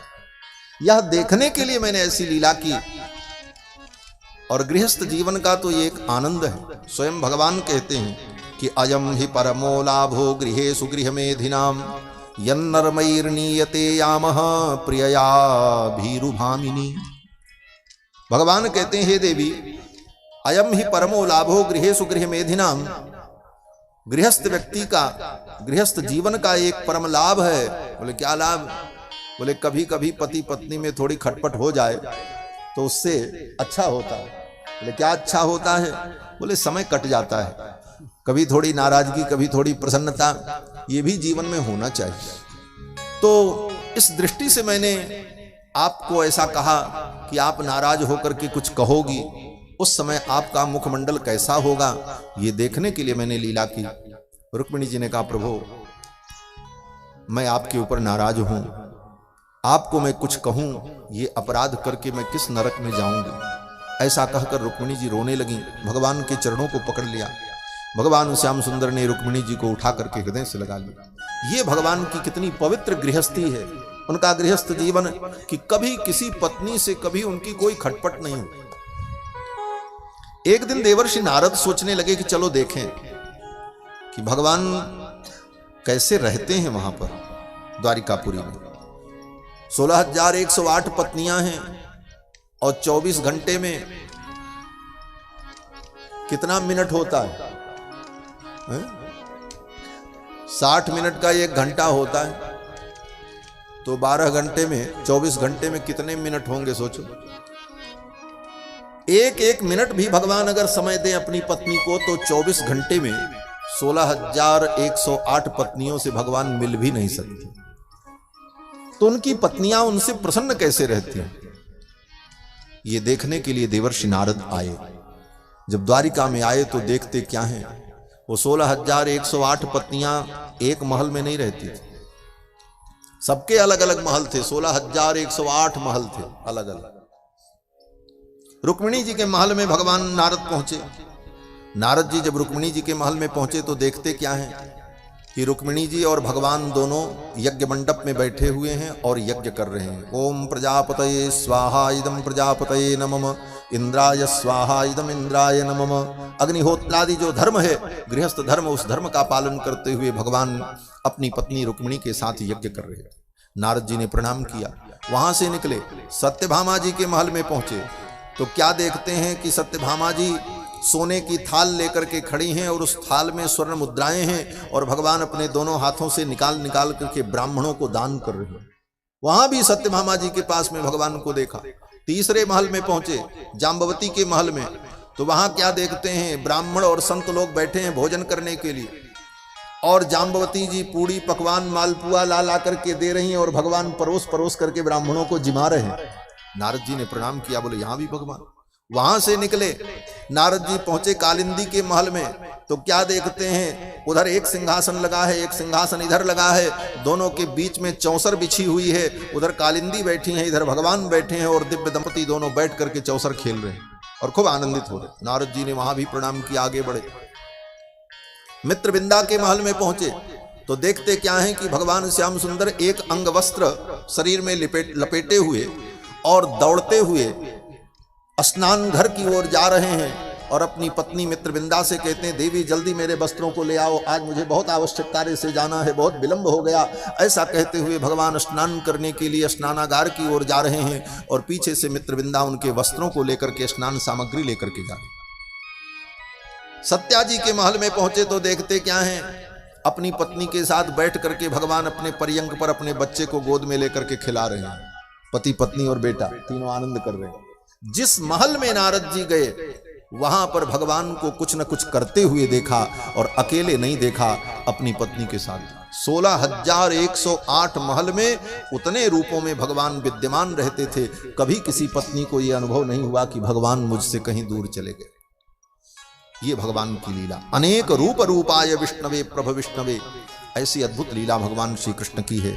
इसीलिए वेदव्यास जी कहते हैं कृष्णस्तु भगवान स्वयं, कि भगवान है साथ। ऐसी लीला कोई मनुष्य नहीं कर सकता, कोई साधारण प्राणी नहीं कर सकता, ये तो भगवान की लीला।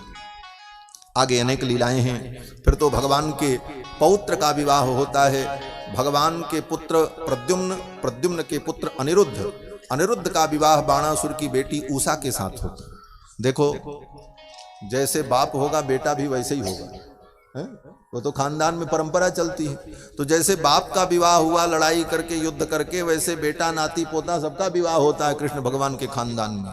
वही विधि चल पड़ी। कृष्ण भगवान के सब विवाह में मार धाड़ मची, कहीं किसी का सिर फूटा, कहीं किसी का हाथ टूटा, किसी का दांत टूटा, तब विवाह हुआ। कृष्ण भगवान के सभी विवाह में यही सब होता रहा। तो वही भगवान के पुत्र के विवाह में भी हुआ। प्रद्युम्न जी के विवाह में भी प्रद्युम्न जी पहुंचे और फिर वहां उसको मारा असुर को, तब अपनी पत्नी को लेकर के आए। प्रद्युम्न के पुत्र अनिरुद्ध का विवाह बाणासुर की बेटी के साथ हुआ। वहां तो बाणासुर ने भगवान अनिरुद्ध को, भगवान के पौत्र को कारागार में ही बंद कर लिया। नारद जी ने आकर के बताया 4 महीने से आपका पोता वहां बाणासुर के कारागार में बंद है और द्वारिका के इतने बड़े बड़े वीर कोई उसको छुड़ाने नहीं गया। तब भगवान को पता चला। नारद जी ने कहा, भगवान ने कहा तभी तो कई दिन से हमने देखा ही नहीं अनिरुद्ध को। इतना बड़ा खानदान, कौन नाती पोता क्या कर रहा पता ही नहीं चलता था महाराज, इतना बड़ा वंश था। अंत में भगवान गए हैं, बाणासुर से युद्ध किया और फिर उस युद्ध में भगवान शंकर भी युद्ध करने के लिए आए बाणासुर के तरफ से, क्योंकि बाणासुर भगवान शंकर का भक्त था। बाणासुर की 1000 भुजाएं थीं, 996 भुजाओं को भगवान ने अपनी तलवार से नंदक खड्ग से काट डाला। भगवान शंकर हाथ जोड़ करके खड़े रहे, छोड़ दो, ये मेरा भक्त है, मैंने इसको वचन दिया है इसके प्राण की रक्षा का, मेरा वचन मिथ्या हो जाएगा। तो भगवान ने शंकर जी से कहा, भोलेनाथ आप चिंता मत करो, मैं इसको मारूंगा नहीं, कुछ भी है मेरा संबंधी है, इसकी बेटी मेरे पौत्र की पत्नी है, तो संबंध तो है ही है। और ऐसे भी इसका हमारा संबंध बड़ा पुराना है। बोले क्या?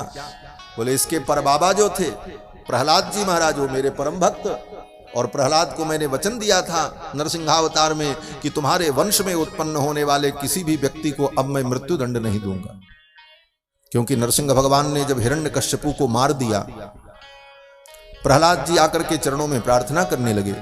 तो भगवान ने प्रहलाद जी से कहा, बेटा वरदान मांगो, क्या चाहिए? तो प्रहलाद जी ने तो कुछ नहीं मांगा। चलते चलते प्रहलाद जी ने कहा, प्रभु बस एक मेरी इच्छा है। बोले क्या?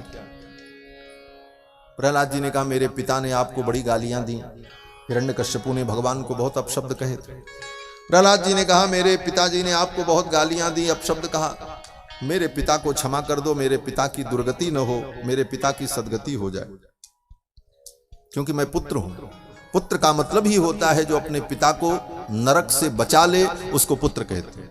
पुत्र शब्द का यही अर्थ है, पुम नाम नरक तस्मात् त्रायते इति पुत्रः। जो नरक से अपने पिता को बचा ले, पिता बहुत बड़ा पापी हो लेकिन बेटा इतना धर्मात्मा हो जाए कि वो अपने धर्म के प्रभाव से अपने पिता को नरक जाने से बचा ले, वही पुत्र होता है, उसी को पुत्र कहा जाता है। प्रहलाद जी कहते हैं, अगर मेरे पिता की दुर्गति हो गई, मेरे पिता को नरक की प्राप्ति हो गई, तो मेरा पुत्र होना व्यर्थ हो जाएगा, इसलिए मेरे पिता की सदगति हो जाए, आप ऐसी कृपा करो। नरसिंह भगवान की आंखों में आंसू आ गए। उन्होंने कहा, बेटा आज तो क्रोध में आकर के मैंने तेरे पिता का वध कर दिया, लेकिन जाओ, आज मैं वचन देता हूं, आज के बाद तुम्हारे खानदान में, तुम्हारे वंश में तुम्हारा कोई भी संबंधी होगा, कितना भी बड़ा अपराध क्यों न करे, मैं उसे मृत्युदंड नहीं दूंगा। और ये बाणासुर कौन है? ये बाणासुर प्रहलाद जी का प्रपौत्र है। प्रहलाद जी के पुत्र विरोचन, विरोचन के पुत्र महाराज बलि, और बलि का पुत्र बाणासुर। इसलिए भगवान ने शंकर जी से कहा, भोलेनाथ ऐसे भी मैं इसको नहीं मारूंगा, क्योंकि इसके परबाबा को मैंने वचन दिया था नरसिंहावतार में, इसलिए मैं इसे छोड़ दूंगा। भगवान शंकर प्रसन्न हो गए। भगवान ने बाणासुर को छोड़ दिया। बाणासुर ने अपनी बेटी उषा का विवाह भगवान के पौत्र के साथ, अनिरुद्ध के साथ कर दिया। अनिरुद्ध के साथ उषा को लेकर के भगवान आए। भगवान के एक पुत्र सांब, ये जाम्बवती के पुत्र हैं, वो जामवंत जी की जो बेटी थी, उनसे जो पैदा हुए थे, उनका नाम सांब था। वो बड़े सुंदर थे महाराज। दुर्योधन ने अपनी बेटी लक्ष्मणा का स्वयंवर किया, उस स्वयंवर में सांब पहुंच गए। दुर्योधन की बेटी ने सांब का वर्ण कर लिया, तो सांब ने कहा हम ले जाएंगे। अब दुर्योधन ने कहा नहीं, कृष्ण के साथ मैं संबंध नहीं जोड़ूंगा, कृष्ण के परिवार से मेरी बेटी का संबंध नहीं होगा, इस विवाह को मैं नहीं स्वीकार करूंगा। सांब ने कहा, भरी सभा में आपकी बेटी ने मेरा वर्ण किया है, इसलिए मैं ले जाऊंगा। दुर्योधन ने कहा, पकड़ लो इसको, बंदी बना लो। भगवान कृष्ण के पुत्र सांब को दुर्योधन ने बंदी बना लिया। ये बात भगवान को पता चल गई, लेकिन भगवान ने सोचा अब मैं जाऊं छुड़ाने के लिए ठीक नहीं, भैया को भेजते, क्योंकि बलराम जी का चेला है दुर्योधन। बलराम जी ने दुर्योधन को गदा युद्ध सिखाया था, इसलिए भगवान ने बलराम जी को भेजा। बलराम जी आए और बलराम जी ने कहा, जी ने कहा अच्छा। बलराम जी ने अपना हल उठाया, लगाया हस्तिनापुर के एक किनारे ऐसे और कहा पूरी तुम्हारी हस्तिनापुरी को खोद करके मैं गंगा में फेंक दूं। बलराम जी तो शेषावतार। बलराम जी ने हल लगा करके हस्तिनापुर के एक कोने पर और ऐसे हल को थोड़ा सा पुश किया, आज की भाषा में पुश किया, थोड़ा सा ऐसे खींचा और महाराज उसका परिणाम क्या हुआ बोले, हस्तिनापुर में जो बड़े बड़े प्रासाद थे, बड़े बड़े महल थे, उनके जो शिखर थे खड़ाक खड़ाक टूट टूट करके गिरने लगे, खट खट खट खट नीचे, भूकंप जैसा आ गया। बलराम जी ने कहा अभी तुम्हारी सारी हस्तिनापुरी को खोद करके मैं गंगा में बहा दूंगा। अब तो दुर्योधन दौड़ा दौड़ा आया, आकर के चरणों में गिरा, त्राहिमाम गुरुजी आप जो कहोगे हम करेंगे, विदा करो जल्दी। फिर तो लक्ष्मणा को लेकर और अपने भतीजे सांब को लेकर के बलराम जी आए। बड़ी कथाएं हैं। फिर तो बलराम जी महाराज वृंदावन की यात्रा करते हैं। वृंदावन की यात्रा में जमुना के तट पर भगवान बलराम ने बड़ी क्रीड़ाएं की। द्विविध नाम के बानर का वध किया बलराम जी ने। फिर भगवान ने शिशुपाल का वध किया है युधिष्ठिर के राजसूय यज्ञ में, और युधिष्ठिर के राजसूय यज्ञ को संपन्न कराने के लिए ही समस्त राजाओं को अपने वश में करने की योजना के अंतर्गत भीम के द्वारा जरासंध का वध भगवान ने कराया, दंतवक्र का भगवान ने वध किया। ये सब लीलाएं भगवान ने की हैं। और भगवान ने काशीपुरी को, वाराणसीपुरी को अपने चक्र से दग्ध किया। उस समय एक राजा था पौंड्रक। वो पौंड्रक अपने को कहता था मैं भगवान हूं, और नकली शंख चक्र लगा करके, गदा पद्म लेकर के, पीतांबर पहन करके, मोर मुकुट लगा करके भगवान बन करके घूमता था और दुनिया में प्रचार करता था असली भगवान मैं हूं। और वो द्वारिकाधीश वासुदेव जो है वो नकली है। हाँ, भगवान ही को नकली बतावे, अपने को कहता हम असली भगवान हैं। और उसके चापलूस उसकी प्रशंसा भी करते थे। ये संसार बड़ा विचित्र है। आप कुछ भी करो, आपको दो चार चापलूस आपके प्रशंसक मिल ही जाएंगे, और बस उनकी चापलूसी में पढ़ करके व्यक्ति अपने को महिमा मंडित मान लेता है। वैसे ही वो पौंड्रक भी अपने को भगवान मानने लगा। संबंध में भगवान का भाई ही लगता था। पौंड्रक अपने को भगवान घोषित करने लगा कि हम भगवान हैं। और एक दिन तो उसने पत्र लिख दिया। पत्र लिख करके द्वारिका भेजा अपने मित्रों के कहने पर। सब मित्रों ने चढ़ाया कि पत्र लिखो द्वारिकाधीश को और कहो कि तुम भगवान अपने को कहना बंद करो, असली भगवान हम हैं। अब वो पत्र आ गया द्वारिका में। तो पत्र पढ़ करके द्वारिका में इस सभा में सुनाया गया। अब तो जितने द्वारिका की यदुवंशी से था अपना हाथ भांजने लगे, बोले उसकी इतनी हिम्मत, यहां तक उसने पत्र भेज दिया, अब तो उसे दंड देना ही पड़ेगा। हे कृष्ण, हे द्वारकाधीश, आप कुछ करो अन्यथा हम उसे मारने जाएंगे। भगवान ने कहा अच्छा शांत रहो, हम जाते हैं। भगवान श्री कृष्ण चल पड़े। पत्र में उसने लिखा था कि हे कृष्ण, तुम चक्र धारण करना छोड़ दो, क्योंकि असली भगवान मैं हूं। भगवान कृष्ण पहुंचे और जाकर के भगवान ने पौंड्रक से कहा, पौंड्रक, तुमने पत्र में लिखा था कि चक्र धारण करना छोड़ दो, तुम असली भगवान नहीं हो, तो लो मैं अपना चक्र छोड़ रहा हूं। अगर तुम असली भगवान हो तो तुम इसे संभाल लेना। ऐसा कह करके भगवान ने अपना चक्र छोड़ा। अब वो महाराज वो नकली चक्र उसका रामलीला वाला था, वो पार्टी में जैसे सब चलाते, जैसे लीला में सब शंख चक्र गदा पद्म सब धारण कर लेते, वैसे नकली लेके घूमता था। अब असली भगवान का जाज्वल्यमान सुदर्शन चक्र जब प्रकट हुआ, स्फुरत सहस्त्रार शिखाति तीव्रम सुदर्शनम भास्कर कोटि तुल्यम, करोड़ों करोड़ों सूर्य के समान जिसमें तेज था, ऐसा दिव्य सुदर्शन चक्र जब प्रकट हुआ तो उसकी तो सिट्टी पिट्टी गुम हो गई। भगवान के चक्र ने शिशुपाल का सिरच्छेद कर दिया, पौंड्रक का सिरच्छेद कर दिया। और फिर काशी नरेश उसके मित्र थे, वो लड़ने आए, उनको भी भगवान ने मार दिया। और काशी नरेश का सिर उठा करके काशी में फेंक दिया। काशी में जाकर के जब गिरा सिर, तो उसके बेटों ने देखा ये तो मेरे बाप का सिर है। पता लगा कृष्ण ने मारा है। तो काशी नरेश के पुत्रों ने काशी के पंडितों को बुला करके एक तांत्रिक अनुष्ठान कराया। कृष्ण को मार देने के लिए कृत्या प्रकट की। वो कृत्या भगवान कृष्ण को मारने के लिए चल पड़ी मंत्र के प्रभाव से। जब चली, इधर से भगवान का सुदर्शन चक्र चल पड़ा। सुदर्शन ने उस कृत्या को भस्म कर दिया। उसके बाद काशी जाकर के भगवान के सुदर्शन चक्र ने संपूर्ण काशी को भस्म कर दिया। पूरी काशी को, बनारस को जला करके राख कर दिया भगवान के सुदर्शन चक्र ने। जब सुदर्शन चक्र काशी को जलाने लगे तो भगवान शंकर ने पार्वती जी का हाथ पकड़ा और कहा, काशी छोड़ करके भागो। बोले क्यों? बोले काशी नहीं छोड़ेंगे तो आज सुदर्शन पूरी काशी का दाह करने वाले हैं और मेरे प्रभु भगवान श्री कृष्ण की यही इच्छा है, इसलिए उनकी इच्छा के विपरीत कुछ भी नहीं किया जा सकता। यहां से भाग जाने में ही बुद्धिमानी है। भगवान शंकर भगवती पार्वती को लेकर काशी छोड़ करके चले गए। फिर तो सुदर्शन चक्र ने संपूर्ण काशी का दाह कर दिया। काशी जल जल करके राख हो गई। तब भगवान शंकर पुनः आए हैं, भगवान कृष्ण भी पहुंचे और फिर काशी को भगवान शिव की नगरी है ही है।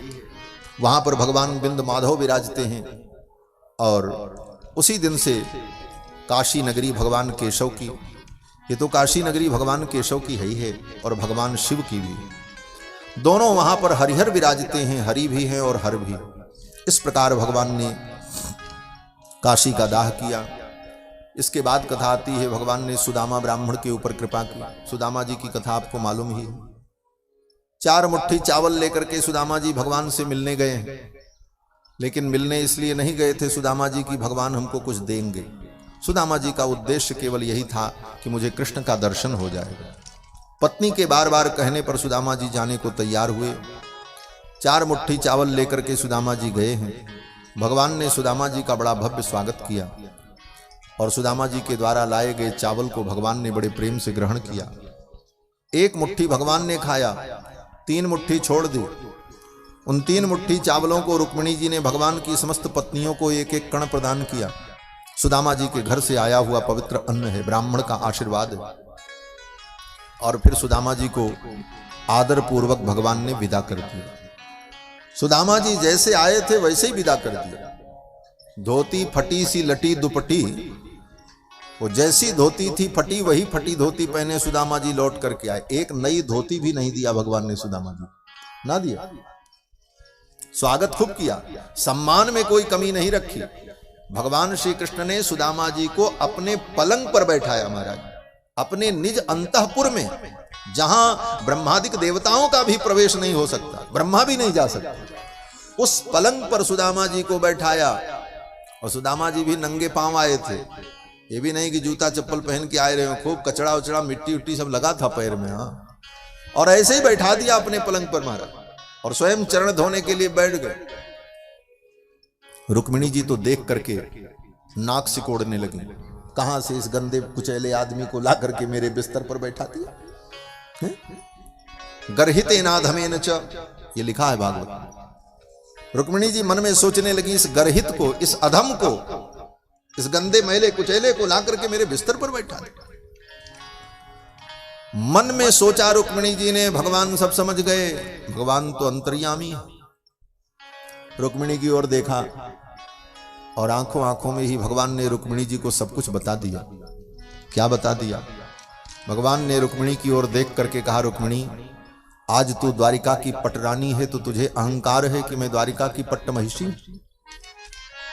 आज तू द्वारिका की पटरानी क्यों है? वो दिन भूल गई, एक ब्राह्मण ही तेरा पत्र लेकर के आया था। तेरे भाई को पता चलता तो उस ब्राह्मण के टुकड़े टुकड़े हो जाते, लेकिन उस ब्राह्मण ने अपनी जान की बाजी लगा करके तेरा पत्र मुझ तक पहुंचाया। तब आज तू द्वारिका की पटरानी है, नहीं तो नौकरानी भी नहीं बन सकती। और आज एक ब्राह्मण का मैं सम्मान कर रहा हूं, एक ब्राह्मण की पूजा कर रहा हूं, तो तुझे अच्छा नहीं लग रहा? ये सब बातें भगवान ने आंखों आंखों में ही कह दी। कहते हैं ना, इशारों को अगर समझो तो राज को राज रहने दो। आंखों आंखों में ही सब कुछ भगवान ने कह दिया। आंखों की भाषा पढ़ने वाला व्यक्ति बिना कहे सब कुछ जान जाता है।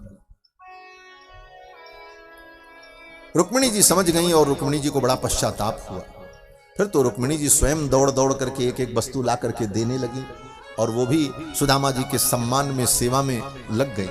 और फिर दोनों ने, भगवान श्री कृष्ण और रुक्मिणी ने सुदामा जी का खूब सम्मान किया।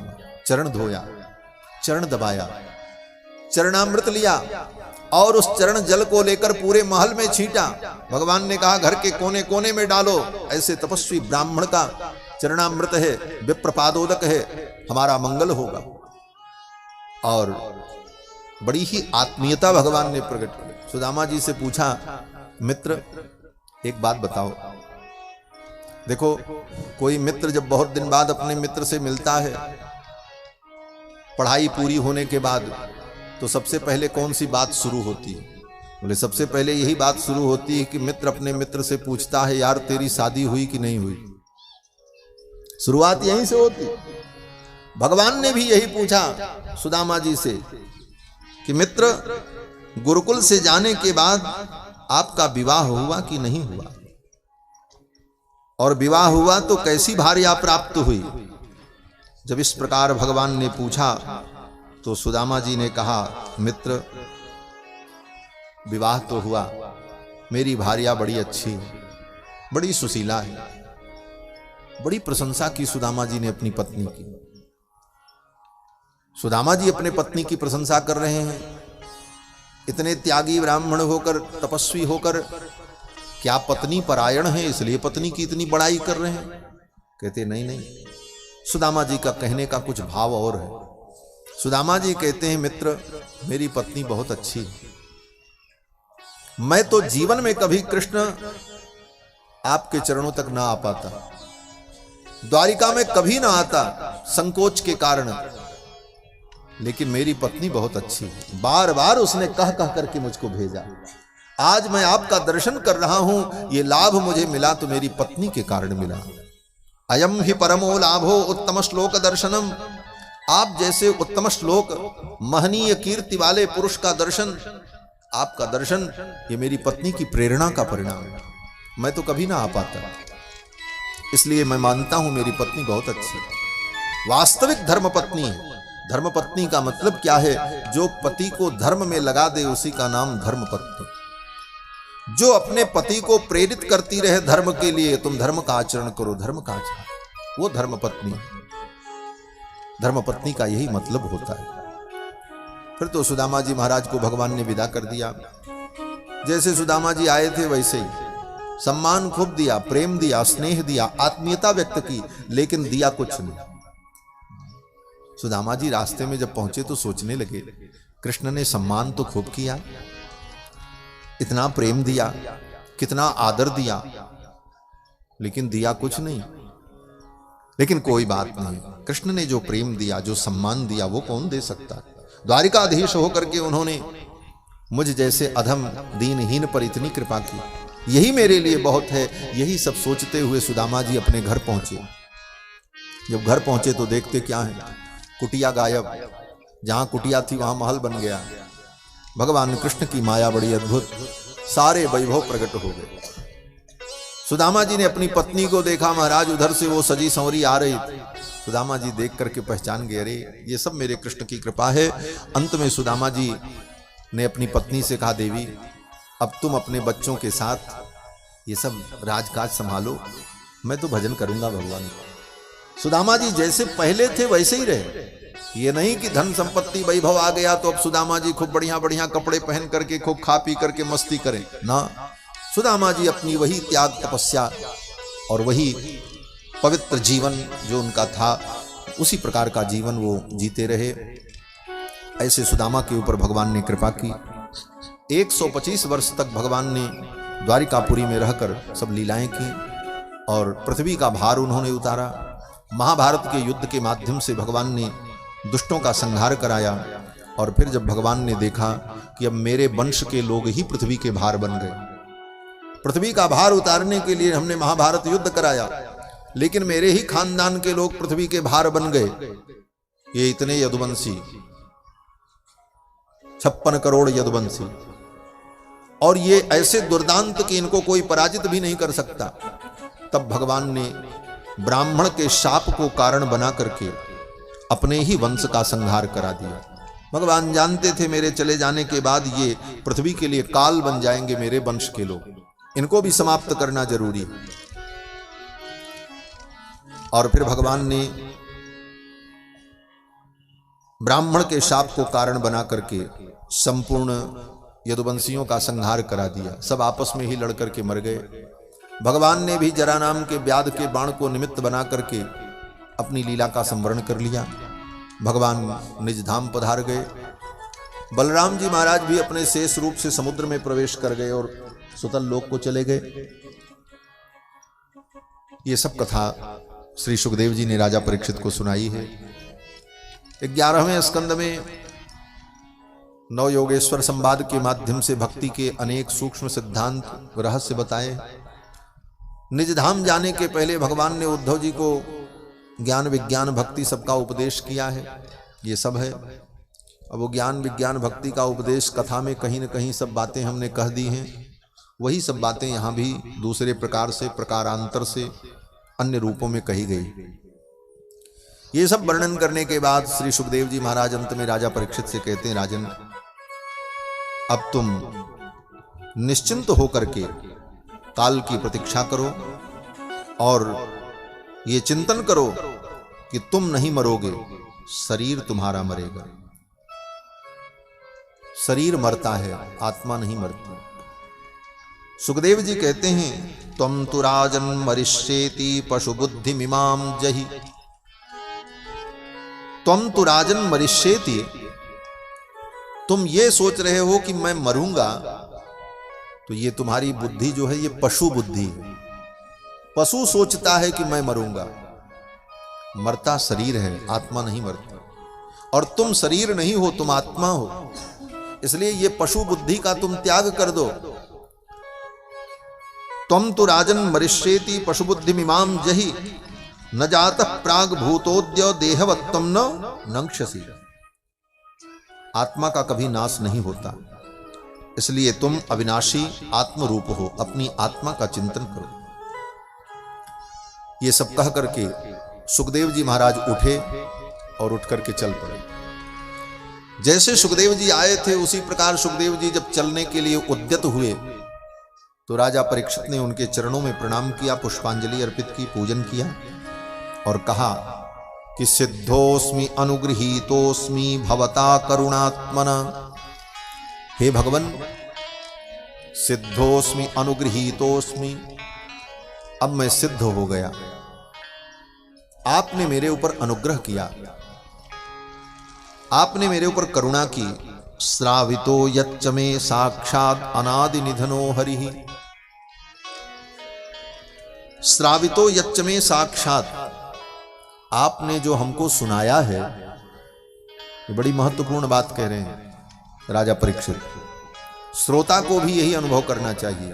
कथा सुनने के बाद क्या अनुभव करना चाहिए? राजा परीक्षित कहते हैं, श्रावितो यच्च मे साक्षात्, आपने जो हमको सुनाया है, आपने हमको कथा नहीं सुनाई। तब तो राजा परीक्षित कहते हैं, साक्षात् अनादि निधनो हरिः, आपने भगवान को सुनाया। ये कथा नहीं है, ये भगवान है। ये कथा ही भगवान है। कथा से अतिरिक्त अलग कोई भगवान है ये सोचने की जरूरत नहीं। जो आपने सुना यही भगवान है। ये आपके कानों में जो शब्द पड़े, 7 दिनों तक जो हमने श्रवण किया, चिंतन किया, ये कथा ही भगवान है। राजा परीक्षित कहते हैं, श्रावितो यच्च मे साक्षात् अनादि निधनो हरिः, आपने भगवान श्री हरि को सुनाया। ये कथा ही हरि है, ये भागवत ही भगवान है। इसलिए कहते हैं भागवत भगवान की जय, भागवत भगवान की ये आरती। तो भगवान ही है ये भागवत के रूप में, आपने साक्षात भगवान को सुनाया। और अब मुझे कोई भय नहीं। अज्ञानम च निरस्तम में ज्ञान विज्ञान निष्ठया, मेरा अज्ञान निरस्त हो गया। भवता दर्शितम क्षेमम परम भगवत पदम, आपने मुझे भगवान के परम पद का दर्शन कराया। अब मुझे कोई भय नहीं। तक्षक आएगा, मेरे शरीर को दंश करेगा, शरीर नष्ट होगा, मैं तो आत्मरूप हूं।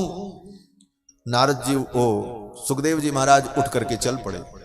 जगाम भिक्षु विसाकम, उन सन्यासी महात्माओं के साथ सुखदेव जी उठ करके जैसे आए थे ऐसे चले गए। सुखदेव जी के चले जाने के बाद महाराज परीक्षित बैठ करके भगवान का चिंतन कर रहे थे गंगा के तट पर, तब तक तक्षक नाग आया। तक्षक नाग राजा परीक्षित के शरीर में अपना मुख लगाता, उसके पहले परीक्षित की आत्मा का उत्क्रमण हो गया, क्योंकि 7 दिन पूरे हो चुके थे। तक्षक नाग तो केवल कारण बनने के लिए आया, परीक्षित तो स्वयं मुक्त हो गए, और इधर से परीक्षित की आत्मा का उत्क्रमण हुआ, उधर तक्षक ने आकर के अपना मुख लगाया। तक्षक का मुख लगते ही राजा परीक्षित का जो शरीर था वो जल करके भस्म हो गया। चिता जलाने की जरूरत नहीं पड़ी, मर जाने के बाद चिता जलाई जाती है, बोले राजा परीक्षित की चिता जलाने की जरूरत नहीं पड़ी। तक्षक नाग का स्पर्श होते ही उनका शरीर जल करके भस्म हो गया। बभूव भस्मसात् सद्यः, सद्यः तत्काल उनका शरीर भस्म हो गया। देवदुन्दुभयो ने दुर्गंधर्वाप्सरसो जगुहु, देवताओं ने पुष्प वृष्टि की, जय जयकार की। महाराज परीक्षित को भगवत प्राप्ति हुई है।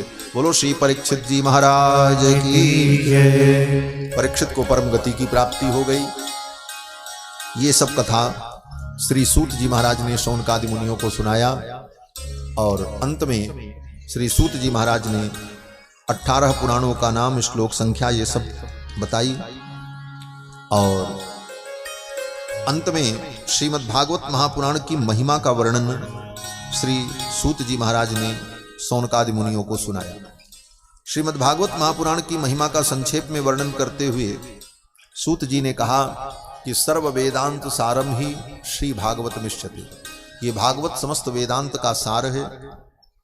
और 18 पुराणों में ये भागवत उसी प्रकार से श्रेष्ठ है जैसे वैष्णवों में भगवान शिव श्रेष्ठ है, नदियों में जैसे गंगा सर्वश्रेष्ठ है, उसी प्रकार 18 पुराण में श्रीमद् भागवत सर्वश्रेष्ठ पुराण है।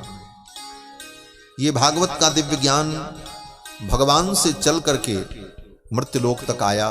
भगवान ने ही ये ज्ञान ब्रह्मा को दिया, ब्रह्मा ने नारद जी को, नारद जी ने व्यास जी को, व्यास जी ने सुखदेव जी को, सुखदेव ने सूत जी को, और सूत जी ने 88,000 महर्षियों को। फिर ये ज्ञान गांव-गांव तक पहुंच गया। इस ज्ञान की ऐसी ये पवित्र परंपरा है। और ये कहते हुए श्री सूत जी महाराज भगवान को प्रणाम करते हैं। तच्छुद्रम विमलम विशोकम अमृतम सत्यम परम धीमहि, उस परम सत्य परमात्मा को हम प्रणाम करते हैं। श्रीमद् भागवत के प्रारंभ में भी कहते हैं सत्यम परम धीमहि, और भागवत के अंतिम अध्याय में भी कहते हैं सत्यम परम धीमहि।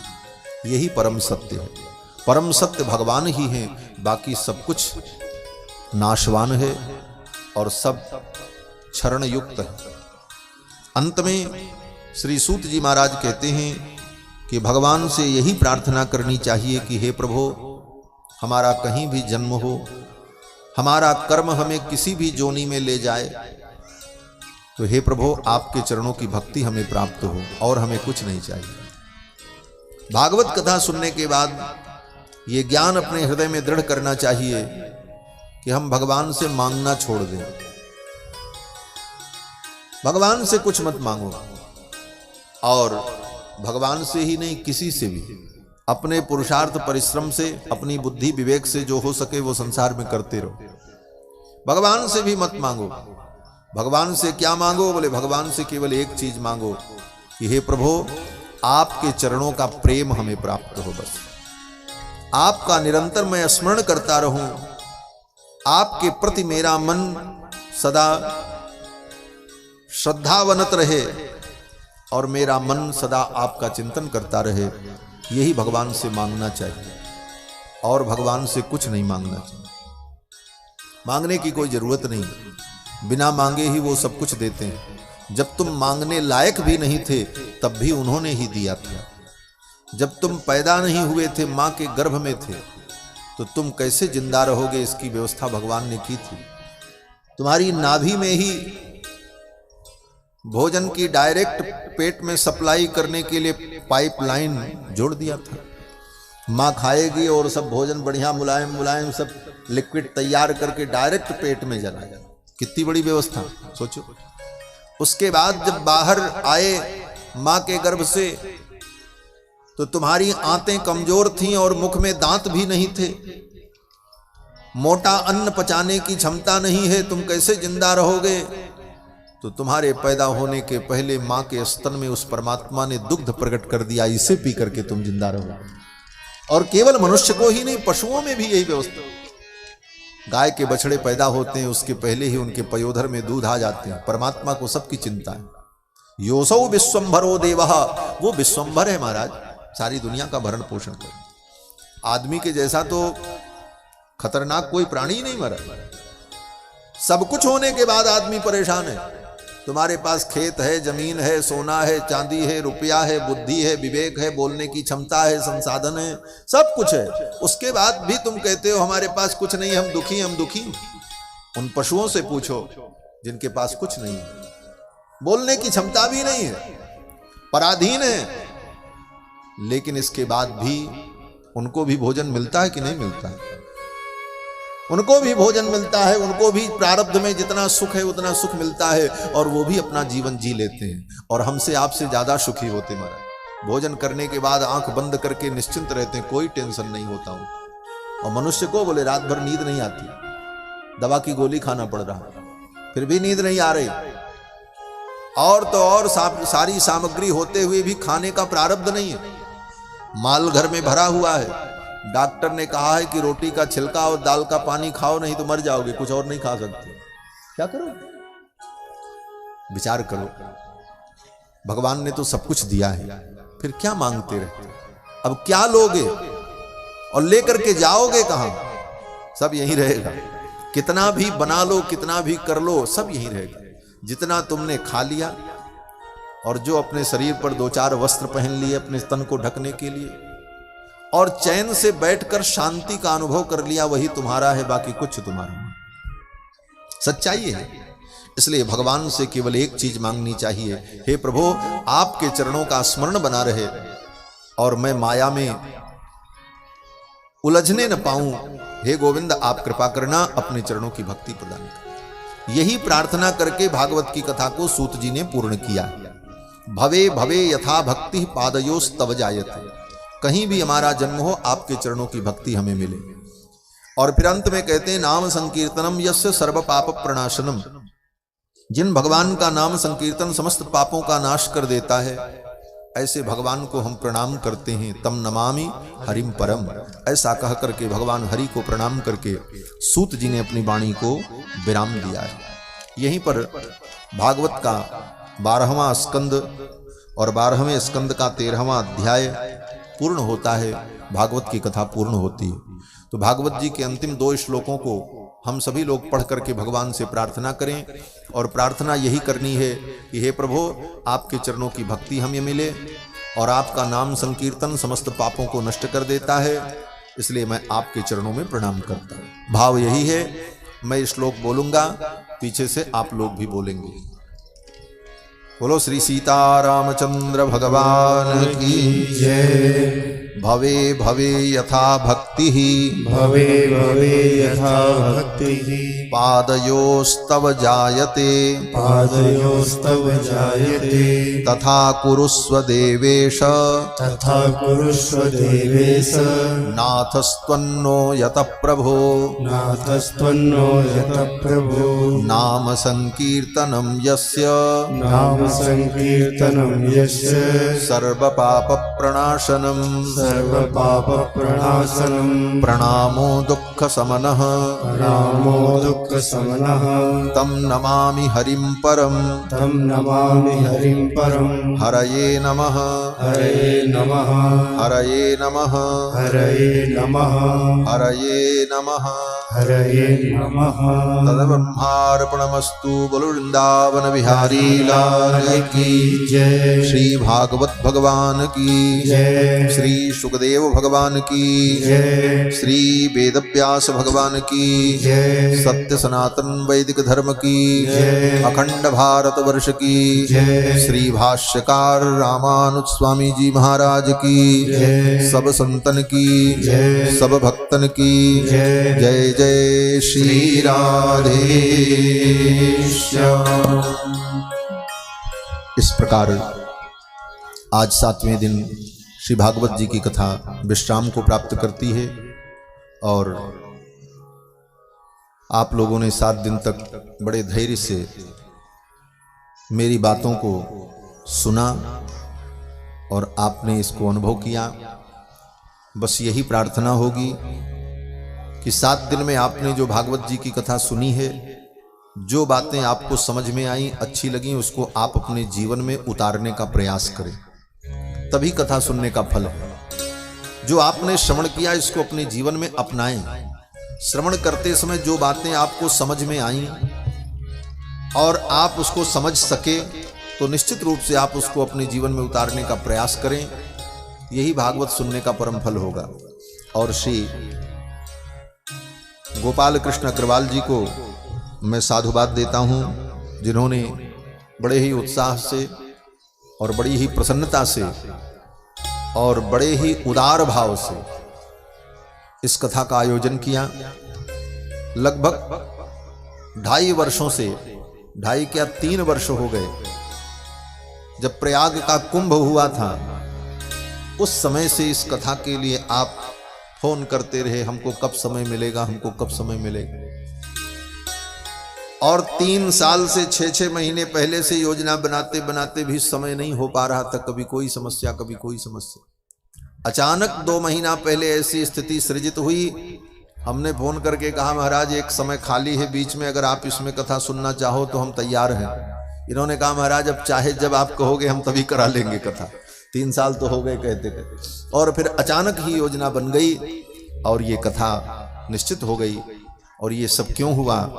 बोले सब भगवान की इच्छा थी। भगवान की कृपा के बिना, उनकी इच्छा के बिना कुछ भी नहीं होता। उनकी इच्छा हो गई तो सारे संजोग बन गए और सब काम बन गया। और आज ये कथा पूर्णता को भी प्राप्त हो गई। तो श्री गोपाल कृष्ण अग्रवाल जी को मैं साधुवाद देता हूँ। इस व्यासपीठ से उनके लिए मंगल कामना करता हूँ कि उत्तरोत्तर उन्हें भगवान की भक्ति प्राप्त हो, भगवान के चरणों में दृढ़ अनुराग हो, उनका ये मानव जीवन भगवान के चरणों में समर्पित रहे। यही प्रार्थना है, यही भगवान से निवेदन है और यही मंगल कामना। और परिवार के सभी सदस्यों के लिए व्यासपीठ से मंगल कामना, आशीर्वाद। और जितने श्रोता यहाँ आए हैं, जिन लोगों ने इस कथा को श्रवण किया, सबके लिए मंगल कामना। और भगवान से यही प्रार्थना कि आपका जीवन मंगलमय हो, आपको भगवान के चरणों की भक्ति प्राप्त हो। इन्हीं शुभकामनाओं के साथ मैं अपनी वाणी को विराम दूंगा। भागवत जी को प्रणाम करते हुए बोलो श्री वृंदावन बिहारी लाल की जय। और विशेष रूप से हमारे शिष्य श्री आनंद भार्गव जी, जो गुना के हैं, साथ आए भी हैं, उन्होंने भी बार बार हमको बहुत फोन किया। बोले गुरुजी गोपाल जी की कथा कब होगी, कब होगी, कब होगी। उनकी भी प्रेरणा बहुत जबरदस्त थी और वो भी इस कार्य में बहुत उत्साहित रहे। और भी हमारे यहाँ जितने शिष्य आए हुए हैं, कुंज बिहारी जी हैं, शर्मा जी हैं, और भी लोग हैं जो गुना में हैं। प्रतिदिन आज सोनी जी आए हुए हैं। इस प्रकार से गुना के जितने शिष्य हैं, यहाँ पराठ में भी 2013 में बहुत से लोगों ने दीक्षा ग्रहण की थी। उन सभी शिष्यों के लिए मंगल कामना, सबके लिए शुभाशीष मंगल कामना। और इन्हीं शब्दों के साथ वाणी को विराम देंगे। बोलो श्री सीता रामचंद्र भगवान की जय। जय जय श्री राधे श्याम। 2 बार भगवान नाम संकीर्तन कर लें, फिर आगे जैसा निर्देश होगा। मुकुंद माधव गोविंद बोल के सब माधव हरि हरि बोल। मुकुंद माधव गोविंद बोल के सब माधव हरि हरि बोल। हरि हरि बोल प्यारे हरि हरि बोल। हरि हरि बोल प्यारे हरि हरि बोल। हरि हरि बोल प्यारे हरि हरि बोल। हरि हरि बोल प्यारे हरि हरि बोल। मुकुंद माधव गोविंद बोल केशव माधव हरि हरि बोल। ताली बजाते हुए माधव गोविंद बोल केशव माधव हरि हरि बोल।